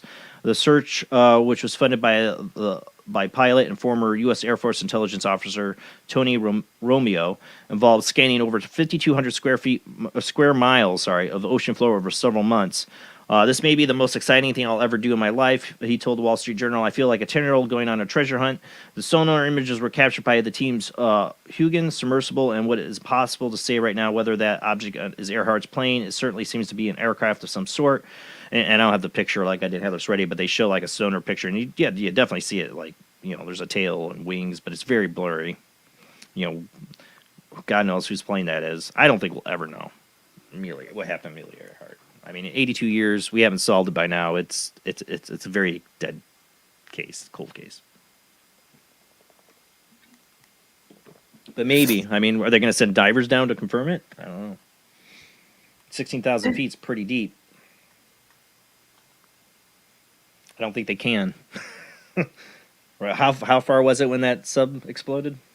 Oh yeah, 4,500 feet or something like that. I don't know. Yeah, It was trying to get down to like 11,000 feet, and that was pretty extreme pressure. Yeah, so they can get sonar images of it, but they won't be able to confirm that's her plane. I don't, there are some deep side submersible like technologies to get down so far, but I don't know, 16,000 feet is pretty dang far down. Do you want to hear about another stupid TikTok trend that they've been doing? Oh God, hit me with it.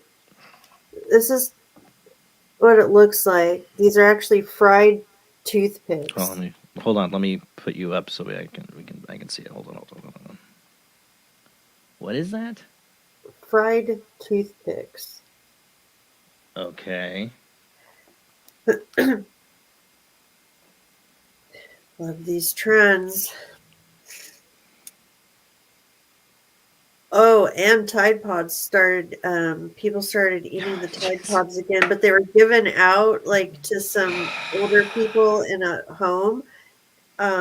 They thought they were candy, like Jell-O or something. Who gave them to the old people?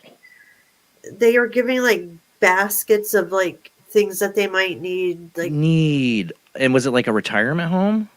I don't really remember.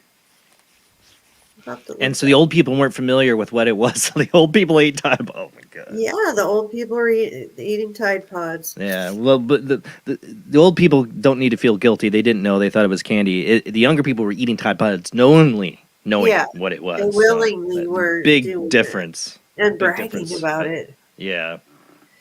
But yeah, go ahead with the toothpicks. South Korea's food ministry has urged people to not eat green fried toothpicks after TikTok users shared videos of themselves doing so. Once deep fried, the toothpicks, made from either sweet potato or cornstarch, resemble jade color skinny curly fries. Clips showing people eating them have received thousands of likes and shares on social media.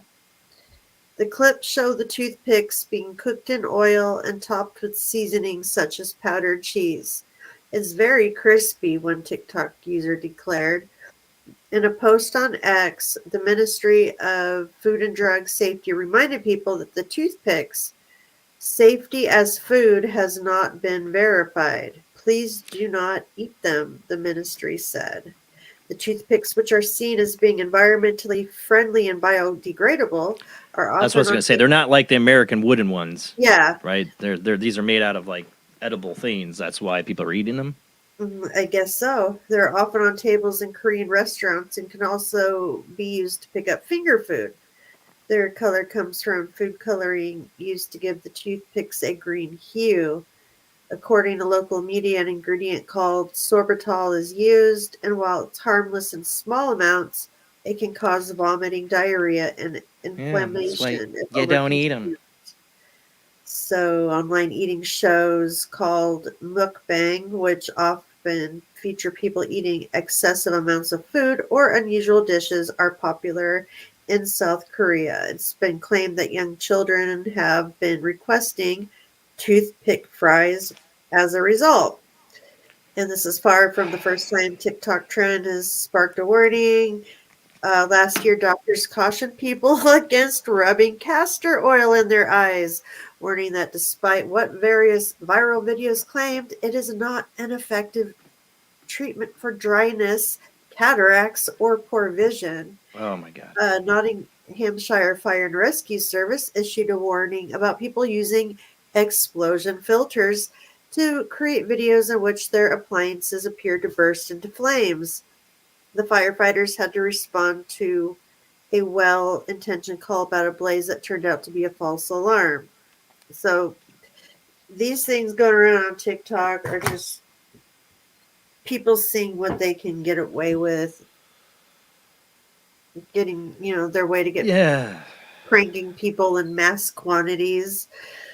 Like, let's see if we could get all these Jack A's to stack a bunch of crates together and then take a flying leap across them. I wish people would just have like my mentality, and I know that's stupid to say, but if everybody's doing it, I don't want to do it. Okay, the old days, that's how I feel. The old days, if you did something dumb, what'd your mom usually say? If your friend jumped off a bridge, would you follow and jump off after? I'd be a smart A and usually say, yeah, I probably would, but no, if they jumped off a bridge, I wouldn't. Like, that's stupid. Of course not. Nowadays, if you asked a kid that, they probably would. Obviously. TikTok has got overwhelming evidence of that. Yes. And there's a reason why China, even though the company's from China, doesn't allow TikTok in their own country. It's like those cows or those goats that get so freaked out that they run and will just jump right off the edge of a cliff, and all the other ones chase them and just throw themselves off the cliff behind. I mean, this generation, man, I swear. The stupid stuff I did don't even compare. No, I don't know. Us Gen X kids, I don't know. I thought my stuff was pretty cool, too. I thought we did stupid stuff. Man. Yeah. And I hate being like, oh, those generation, that the millennials. What's the new generation? What would be this generation? What would it be called? Well, after Gen Z, we're supposed to come with Gen Alpha, then Gen Beta, I think.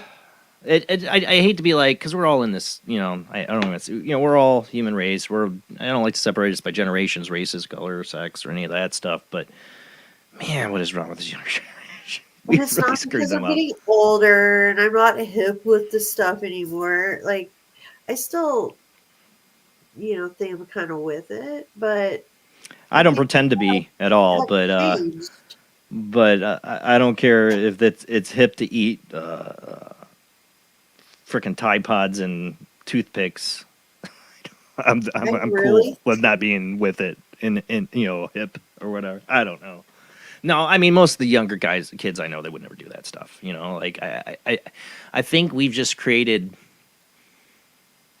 everything's got to be who's going to get the next viral video like that. We've created Black Mirror. I mean, literally, we're living out now Black Mirror, a couple different Black Mirror episodes. Yeah, and it's really sad, and I worry for our future generations. I really do. I don't know what else to say. Usually I go to commercial break here in a minute. I'm just going to go a little bit longer, see if anybody else wants to call in. And I'll probably call it early since we didn't have the guest. I'll hopefully find out what happened with Art, because I would love to have Art Geiser on to talk. Next week is going to be Heather Storm. I got her book I've been reading.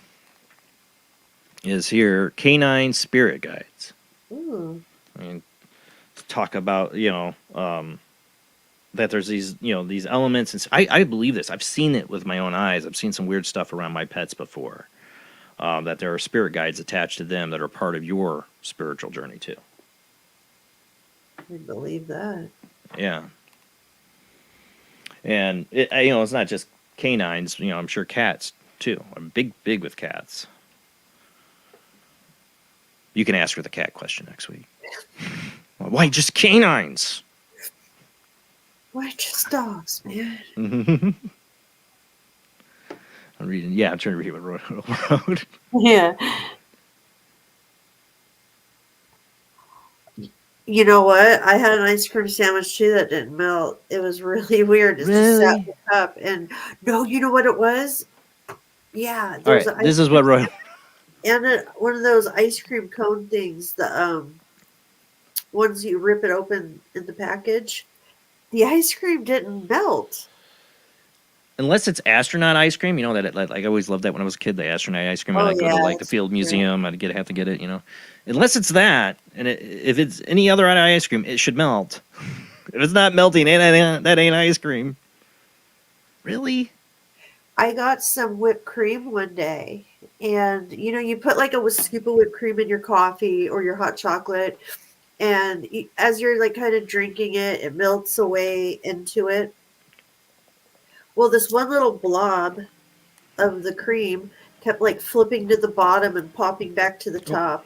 I fill up the coffee 5 times. That same blob of cream is just bouncing around in my cup.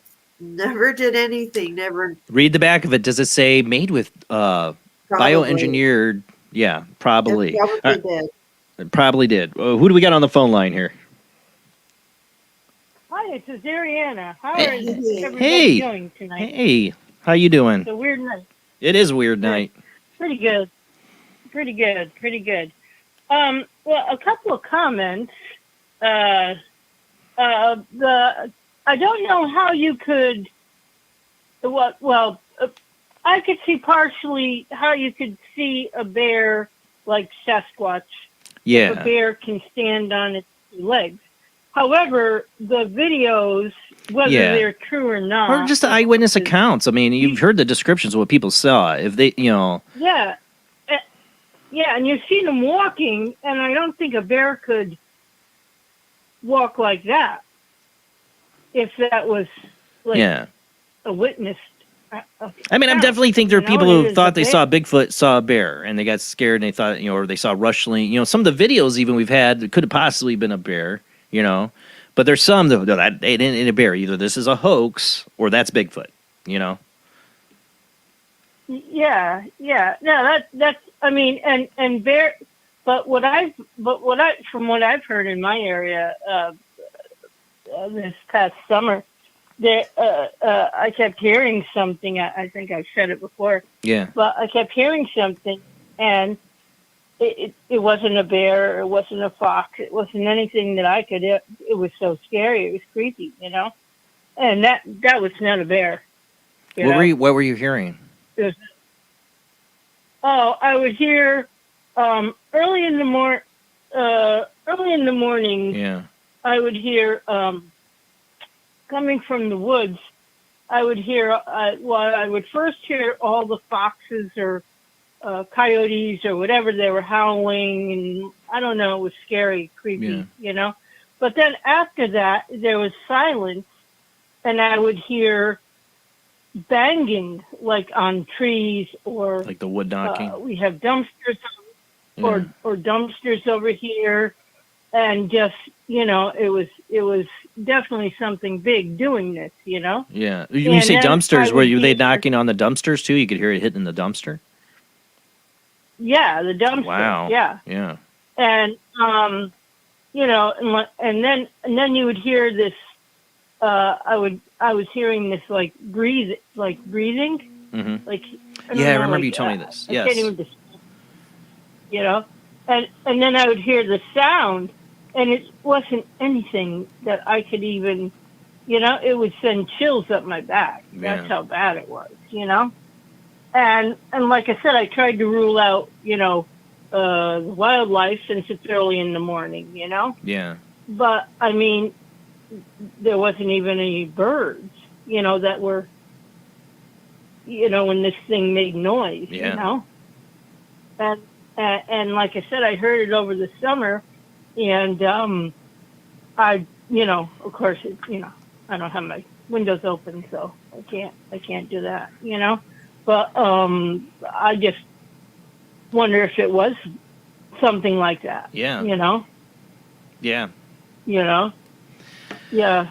Like I said, that's why I didn't Yeah. cover that. I didn't put that into my World Wide Web of Weird because I'm like, yeah, I get that these sightings happen more when the bear population is, but I think the reasonable explanation for that is that they're following the same trails and food that the bears are. They got to eat. Yeah, that's true. If they're physical creatures, of course, we have the Yeah. interdimensional debate too, which I'm open to. But if they are physical beings, they have to eat. They got to have a food source, and especially that much body mass. God, what do they got to be eating to maintain themselves? Yeah, and we do. Yeah, and we do have a wildlife around here. So I mean, it's it is possible. Anything's possible. Yeah. Not that I haven't heard anything weird, but And maybe you're I don't hearing think I them would like hear anything communicating weird. or hunting because, like you said, you heard all the howls of the coyotes and other animals, and then they got quiet because they're Yeah. all the animals are warning each other, hey, they're coming. The Bigfoot, they're hunting, and then the Bigfoot are out there communicating Yeah. with the sticks, knocks. I don't know. We need to have another good guest on for Bigfoot. That's possible. Like I said, I tried to record it, but I wasn't successful. I don't Yeah. know why, but I wasn't successful. The other comment I wanted to make is I went through my phone and I deleted TikTok. Yes. One more convert. I had Jamie does you know, TikTok, so I don't. I was have to, right? I went on. I was on TikTok, okay, because a lot of my friends were, and to keep up with them. But then when I find out that I'm on TikTok from like 12 o'clock to who knows what, watching people eat God knows what, Toothpicks, Tide Pods, yeah, you name it. Yeah, and fuzzy things and music, weird things, okay? So I said, why am I wasting my time? It's fine. Yeah. I'm turning into a vegetable, It used to be when I was growing up, I know you're a little bit younger, but it used to be when Tetris came out, the game Tetris. The kid just finally beat that, by the way. On whatever. Yeah, they would say, "Oh well, the Russians are going to invade us, Tetris. America, and we'll all be on our phones playing this stupid Tetris game, a Russian game, right? And and we won't even notice." Now I'm like, yeah, everybody's on their phone. Nobody even will care, So, If I remember right, the whatever Russian game who you're invented playing- Tetris got screwed out of it. the rights to it or whatever, right? Or something like that. And Jill St. Maxwell from the Epstein thing, her father was Mossad and a billionaire, actually was a part of that. There's a whole documentary on that or movie. I like how he was a part of stealing Tetris. Small world. Yeah. But that's a good point, Well, how if you've ever the watched- commies are going to get us with Tetris. Yeah. And now it's it's that. Yeah, it used to be. I know. I think Jamie has seen it. I don't know if you've ever seen it. There's this weird cable show on, and it's called My Strange Addiction. Oh And God, they yeah. show Oh God, yeah. people that eat various things. Yeah, I And refuse to watch that. My wife watched some of it and would tell me about it, but I refuse to watch it. Nail polish. One of the reasons I refuse to watch it, one of the reasons I did see one episode once, and I was like, I'm done. I don't want to watch this. These people need help, not to be on a TV show. They need serious help. Yeah, Like they you're were harming created yourself. for this. Like the one I saw, the lady was huffing. She had to she was always breathing in. Was like a floor cleaner or something. And it was burning her, literally destroying her whole sinus cavity and everything. It was so sad. I my heart breaks for these people. They need help. They need serious help. That's why I don't want to watch it. There was a girl that would go into the there was. into the drugstore, open a bottle of nail polish, and take a shot. Open a bottle of nail polish, take a shot. Yep. She would drink nail polish. Yep. Yeah. Yep. Yep. There was a lady there before TikTok and Tide Pod. She was addicted to laundry detergent. Yeah. Yeah. My wife told me that one. Or yeah. the ashes. My wife told me about the ashes. That's a really messed up one. She told She me. ate the whole thing almost. Yeah. Yeah. Yeah. I'm like, no. It was like No, it's always and that been was before- my revulsion to these kind of shows. Has always been like my revulsion to Jerry Springer and all those other things. It's like That made my life feel I don't want normal, to. That's why other people watch and love it. I know, but I That's don't. what I I did. generally revolt to it because I don't. These are all these people, even the people on Jerry Springer, as much of it is scripted, all that are all messed up people are suffering, and let's not revel in it or entertain it. Yeah. One of my friends, he's a total. One of my former coworkers and friends who I've known for a long time enjoys. I always say, you like trash TV, man. You just love trash TV. And he would there's pictures of him at Jerry Springer. Like he went to a couple different. Him and his husband went to Jerry Springer tapings and stuff. Like you guys just trash TV, my friend. I would always pick on him for it. Actually, made him, got him all riled up and everything. I gotta have my trash TV. I have my housewife. I know trash you. TV, Love After Lockup. I just always had a revulsion towards it. I can't stand it. And I read so much documentaries and everything else all the time that I have to have my cartoons, like my Family Guy, South Park, and all that, Rick and Morty, for my pretend time, and then my trash TV just to dump my head sometimes. I just do the pretend time. I like to pretend in fantasies and science fiction and not think about how horrible the human race is right now.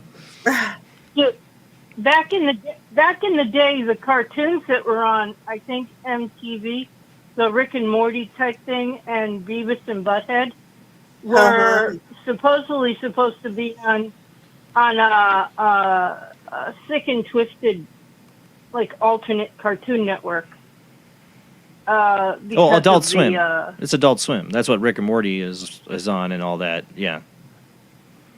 Yeah. They had Aqua. I remember watching that when that first came out. Aqua Teen Hunger Force. Squid. I was just talking about this with somebody at work who reminded me of one of them. Squidbillies. Remember Squidbillies? Yeah, and then Robot Chicken, and it's adult, inappropriate, not for children. It came on late at night when children should be in bed, and it was on the Comedy Central, and it's Adult Swim, and they got a lot of that stuff that's not appropriate for children. Yeah, there's a lot of it. Yeah. I got to see. There's an interview with Dr. Drew, who I really like. I'll admit I don't like a lot of people who go on TV and say they're doctors, but I used to listen to Dr. Drew on was 101. And he came out and said that he came out and said recently why he let his children watch South Park, and I got to see this explanation because I'll admit my kids have seen some South Park episodes, just some. There's definitely tons and tons. I would never let them watch. But there's a few we let them.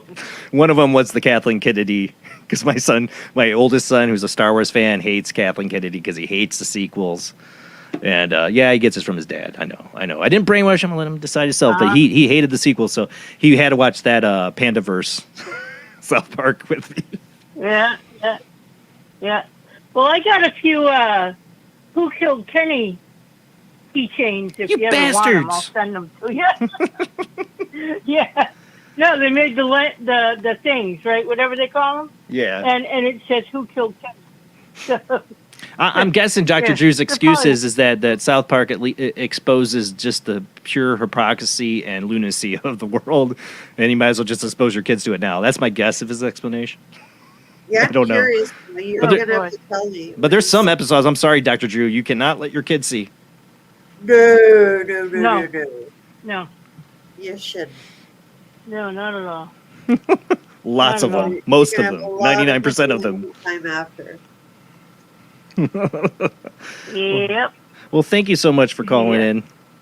I depend on you guys and your calls when I don't have a guest. Sometimes I depend on it when I do have a guest and run out of things to talk about. So thank you for calling. It's a fun show. I didn't know what the topic was. I'm kind of, I didn't have a clue on anything of what that topic is. So, Like I said, he was going to do this energetic neurologistic programming. Which I'd love to hear more about it, but hopefully we get it rescheduled. Okay.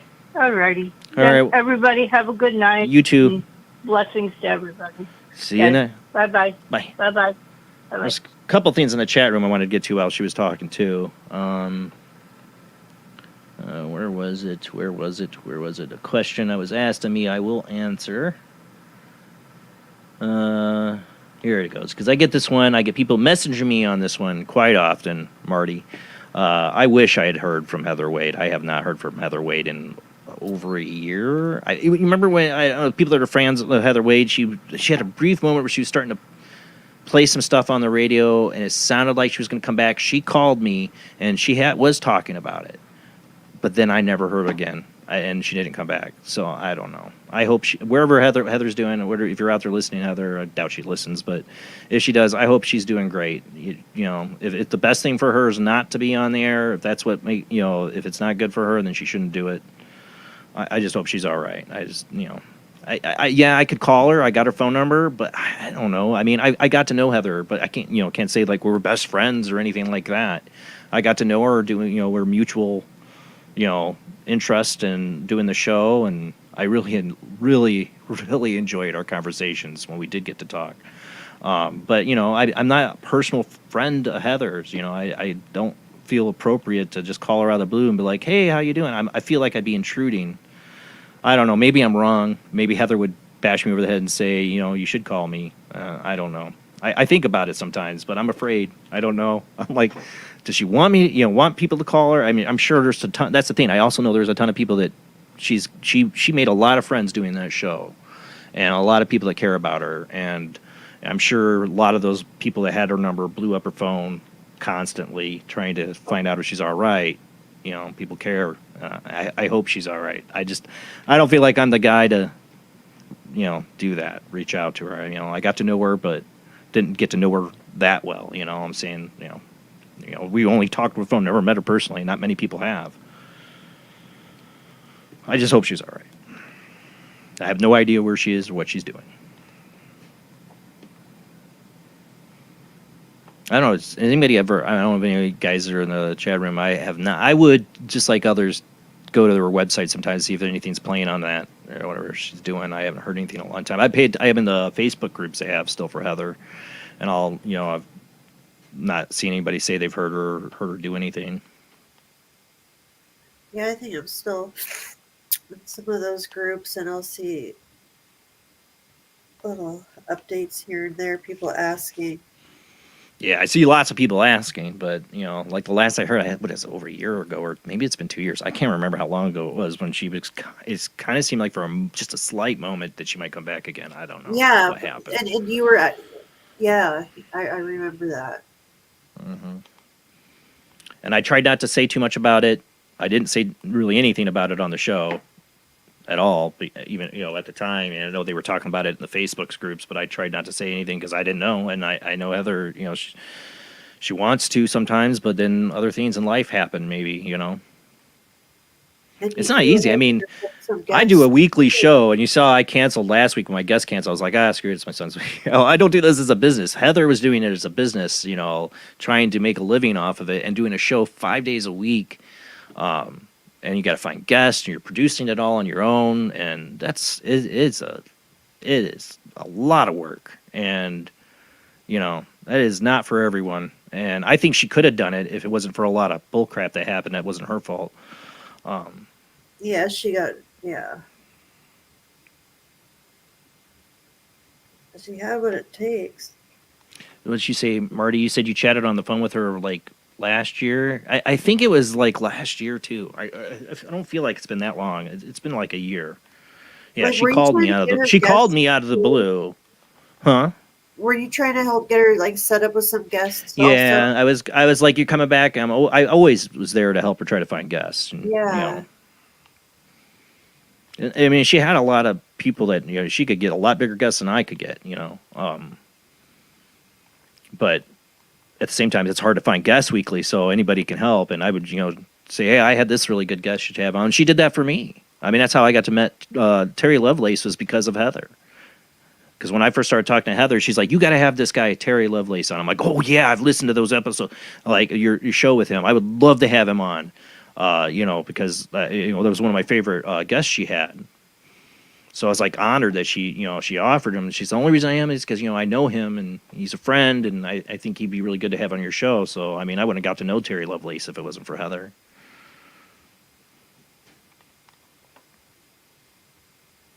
Yeah, she needs encouragement. Yeah. Yeah, and people think, oh, get over it. That's not how grief works. No. That's not how it works. No. Mm-hmm. Yeah, I would listen too. I was a paid subscriber. Yeah, I miss that. I miss somebody doing Art Bell the way Art Bell would. And maybe there's people that disagree with me on that or aren't Heather Wade fans, but I enjoyed Heather Wade's show because she did things the way Art would, in my opinion. I know other people have disagreed with me on that. In my opinion, I think she did things the way Art would.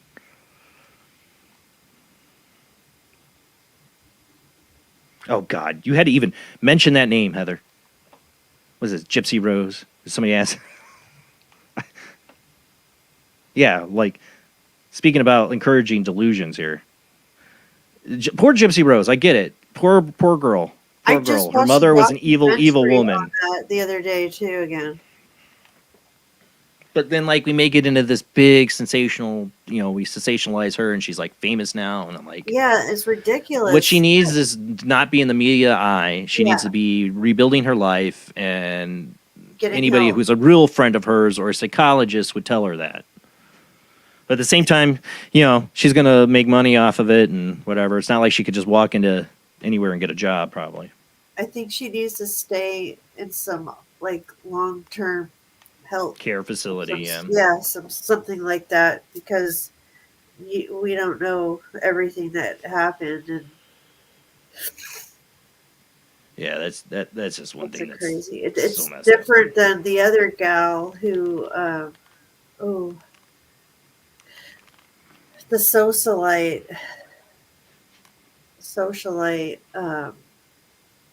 she had everybody fooled to Annie, or shoot. I don't know that one. Everybody fooled.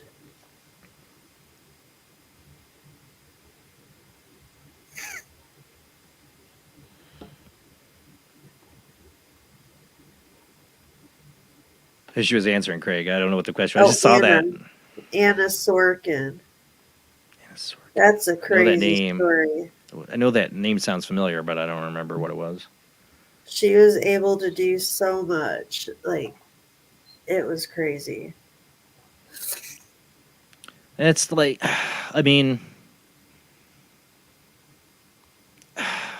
like I said, I could name a few different Black Mirror episodes. I feel like, or like already called it. Like, we're already living in the Black Mirror.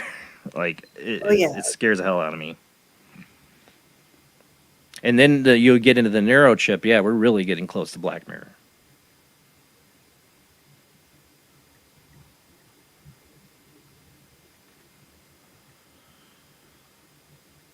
Yeah, I'm hoping one day we get Heather back, though. I'm hoping one day things come in line for her, work out right, and she comes from a good place and is able to do it, when the time's right for her.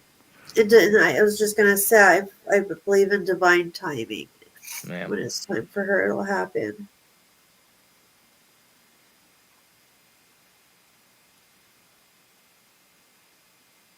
I'm offered to help produce. Yeah. But, she's a big girl. She's an adult. She's going to figure it out. And hopefully, like I said, whatever she's doing, she's good. Yep, and then So she. yeah, whatever she I does- get messages from people or comments on videos like, "Have you heard from Heather Wade?" And I'm like, I wish, and Whatever like I she said, does, she has to do it because she wants to, not because she's feeling guilted yeah, into it. she wouldn't. She would not want to put on a show. She's one thing Art taught her a lot of things, honestly, and to me, she won't do a show unless she knows it's going to be good and right, and she's Yeah. ready.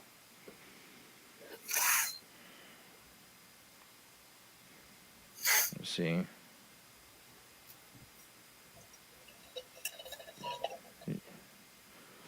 Let's see if I had anything else. I'm probably going to end the show here soon. If there's anybody else wants a final phone call in. But I think I'll end it here in about 10 minutes. Let's see if I don't think I had anything else. I said I might recover next week that child ghost screaming. I got to reanalyze that a little bit. Yeah, definitely. Maybe get some more information on that.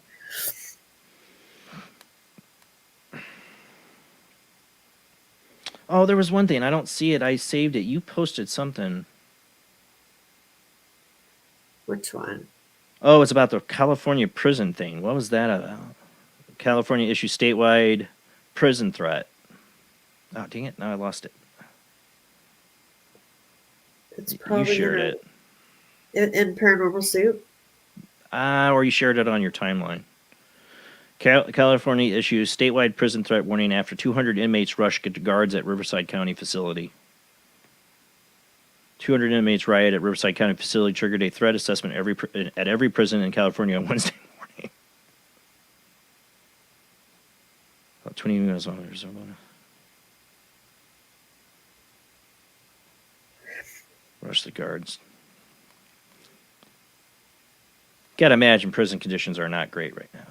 Oh, no. We have people actually burrowing into the mud banks now along our creek beds, like out here in California, in this area. If you're walking along down a creek bed and there's like the muddy high walls, you want to be careful for holes and burrows because of badgers, rattlesnakes, and such. Now you've got to be worried about people, illegal people, burrowing into the sides of these mud banks. I had like a picture of it. What are they burrowing? I mean, what are they doing? They're just like living in the mud. Like, what? They're digging holes. Mud people?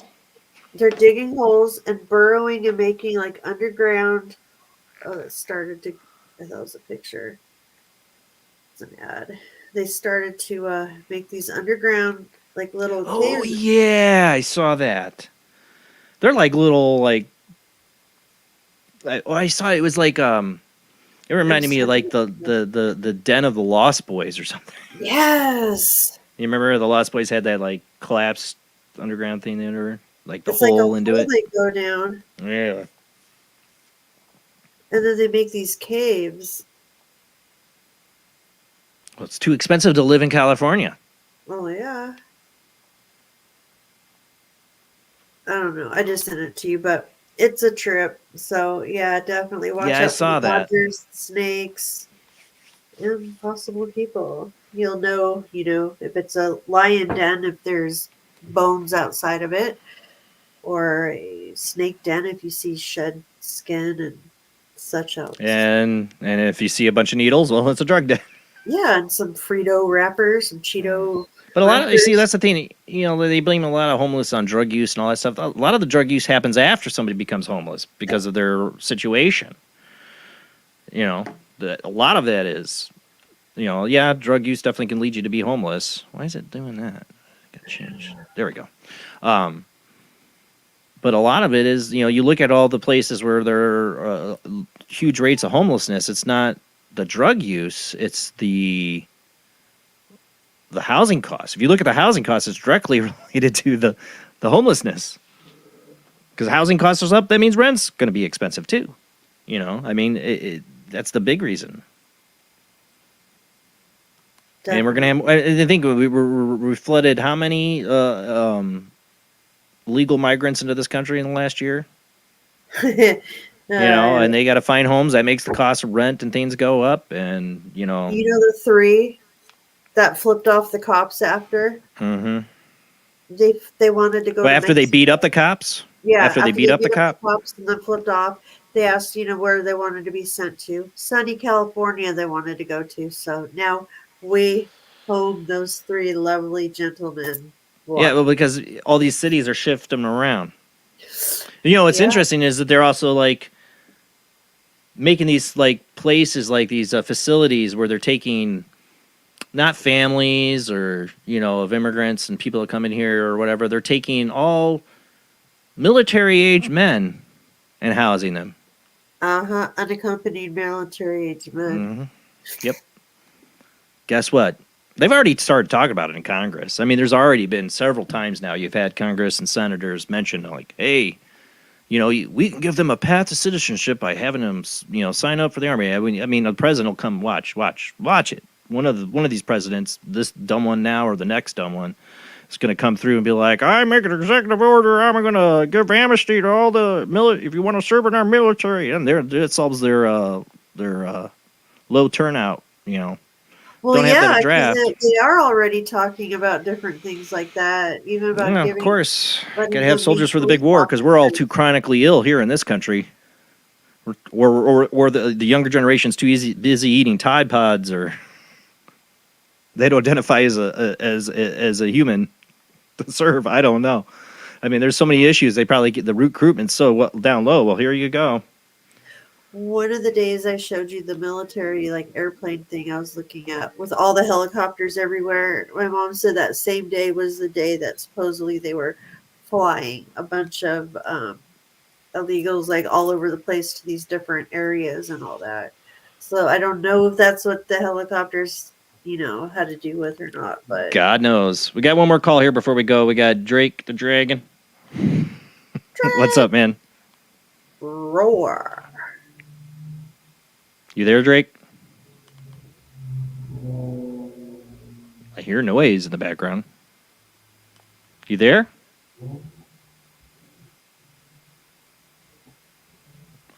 You there, Drake? We don't hear you.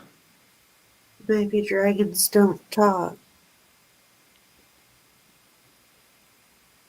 I thought I could hear noise like a car's. Yep. Check 2 Yep. 3. Yeah, I hear you. Gotta switch interfaces. Give me 1 sec. Oh, okay. Yeah, I hear you. Sorry about that. I was between that and having a double echo from the screen. So I'm on a machine right now. Gotcha. Bounce around so fast. Yeah. So yeah, I just came back from Vegas. So yes, it was pretty busy over there in Sin City, apparently. Very busy, as it always is. So I'm still recovering from a hangover. But it was a nice 4-hour drive back. But yeah, I have noticed that the demographics everywhere has changed. Anywhere in California, all the way up until maybe Nevada to Arizona area, it just the feel is totally different. I mean, one guy was in the elevator, just alone, walked in. I was going to try to do a small talk with him, and he goes, "Oh, you're talking to me? There's no one else in the elevator. Who else am I talking to?" Oh, dear. So yeah, that's what I get a lot of that every time. Is like, unless you know someone, people don't want to talk to you anymore. Is what I'm starting to notice, especially with the huge demographic shift. Used to be when we go out to Vegas for a company party around December, we get the cowboy crowds. They have their events going on, and every time I walk into an elevator they have the cowboy hats, and they says, "Oh, you got your winnings with you," and stuff like that. There's always fun chat we run into, but the demographics has completely shifted now everywhere. So it's hard to say what's going to happen next. After the masks, when we're wearing masks, people kind of stopped giving eye contact to each other at the store and everything. And it seems to be also something that kind of has continued on since masks went away, that people don't seem to even look at each other in the face anymore or smile at each other. Tell like me they about used it. to. I work retail, and I have people walk. I'll be talking to them. They just ignore me, walk right past me. I'm like, okay. So we're human beings, That's why I like stopping by diners. When I ever go traveling out of town, I try to find some diners because you can find the locals there, and then sometimes break a small talk and see what's going on in the area, and get a feel of the local community there, even though you're from outside. But it's a really good way to do that. And that's one thing I loved when I was doing the paranormal. When we were doing events, we traveled around, and we'd like to stop by and sometimes talk to the locals. Maybe there's some ghost stories that they have too. Definitely. So we have a lot of ghost stories. I mean, I'm pretty sure hotels have them, but they keep them down low because I get the feeling that I have either bad memory, or it's like I go inside to the bathroom or something, and then I come back out and I just, wait a minute, that table's rearranged somehow. Did I rearrange it or did someone else? But you don't. Most people don't care half the time when they notice stuff like that, and then I don't notice because I hear stories of from hotels and places. Yeah, the workers know. Yeah, the workers probably know. If you run into them in the hallway during the maintenance when they're resetting rooms and stuff, sometimes you could say, "Hey, you're not going to get it from the front desk person." I'll tell you that. Oh no, they're being watched. The front desk won't even do that. They actually are told not to say anything about that if there is any. Yeah, if you get to talk to the workers, the people workers clean the rooms. They'll have stories that they say. Yeah, they'll tell you some weird stuff that they see going on when you travel. And that's one thing fun about being a ghost hunter is you pick up all these interesting stories of stuff, and you say, well, this must be an interesting occurrence.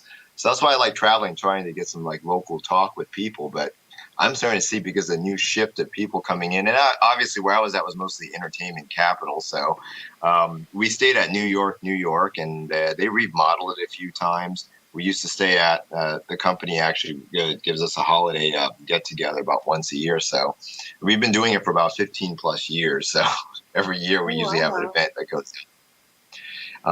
Speaking of events, the only plug I have is Pacific Coast Paracon, I believe, is ran by Stephen Brigatti. He's hosting it at, I believe, the Majestic Amphitheater in Thousand Oaks area. So we're for some of the paranormal gurus in that area. When it used to be a lot more interesting and quieter out that way, but I think that way's gotten a little more busier in the last couple of years. So happens all the good spots. Well, thank you. And yeah. Oh, no. The other thing too is that up in that direction, we used to have Santa Paula Inn, but I don't know if anyone does anything up in that direction. We used to have a lot of guest speakers and things up that way. So, well, thank you. I guess it's an early night tonight. Yeah, so. I'm gonna be calling it. You're the last caller for the night. Caller, I hope. Yeah, no, I'm gonna call it a night since we didn't get the guest. Hopefully, next Sunday I shouldn't have a problem with Heather Storm's our guest. We're talking about her book Canine Spirit Guides. Since I got I got my dog, we've been rescue Frenchie that we've been dealing with. She's a handful and I love her. So cute though. I know. So yeah, she'll be happy because I'll get to let her outside here earlier than an hour from now. So, well, thank you so much, Drake. Well, have a good night. Yeah, you too, bud. You have a good till next week. Bye. Bye.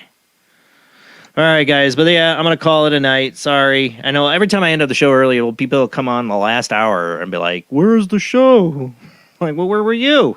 Yeah. No. Yeah. Sometimes if I guests don't show up, I make it a 2-hour show. That's usually what happens. So. Sorry, I didn't go longer, but it's kind of hard to do a 3-hour show. I mean, I guess I could, I'm not Heather Wade. I don't have all the callers. If I was Art Bell or Heather Wade, or especially Art Bell, having that many callers, yeah, I'd do open lines every night. I do open lines all the night. I'd love to hear from a ton of people, but otherwise we sit here and kind of just start getting in trouble with YouTube if we keep talking, right? That's it. Next week, same time, same bad channel. Guest is Heather Storm, author of Canine Spirit Guides. Been reading the book. Definitely enjoying it. Next Sunday. See you then. Thanks to everybody who shares our show. Keep telling people about Paranormal Soup, where the paranormal happens live every Sunday night. Thank you to all of our Patreons. $2 a month, $1 a month, $5 a month, $10 a month. Wherever you're willing to do to pay. Gives you exclusive access to our chat room there, which I didn't check. Got so caught up tonight on not having a guest. Anything in there, I hope I didn't. No. Okay. But you can get a message to me during the live show if you donate to our Patreon there. You can find it under Paranormal Soup Jason Bland. And thank you to anybody who shares out the show. Again, I say that again. Keep telling your friends about Paranormal Soup. Thanks, everyone. See you next Sunday.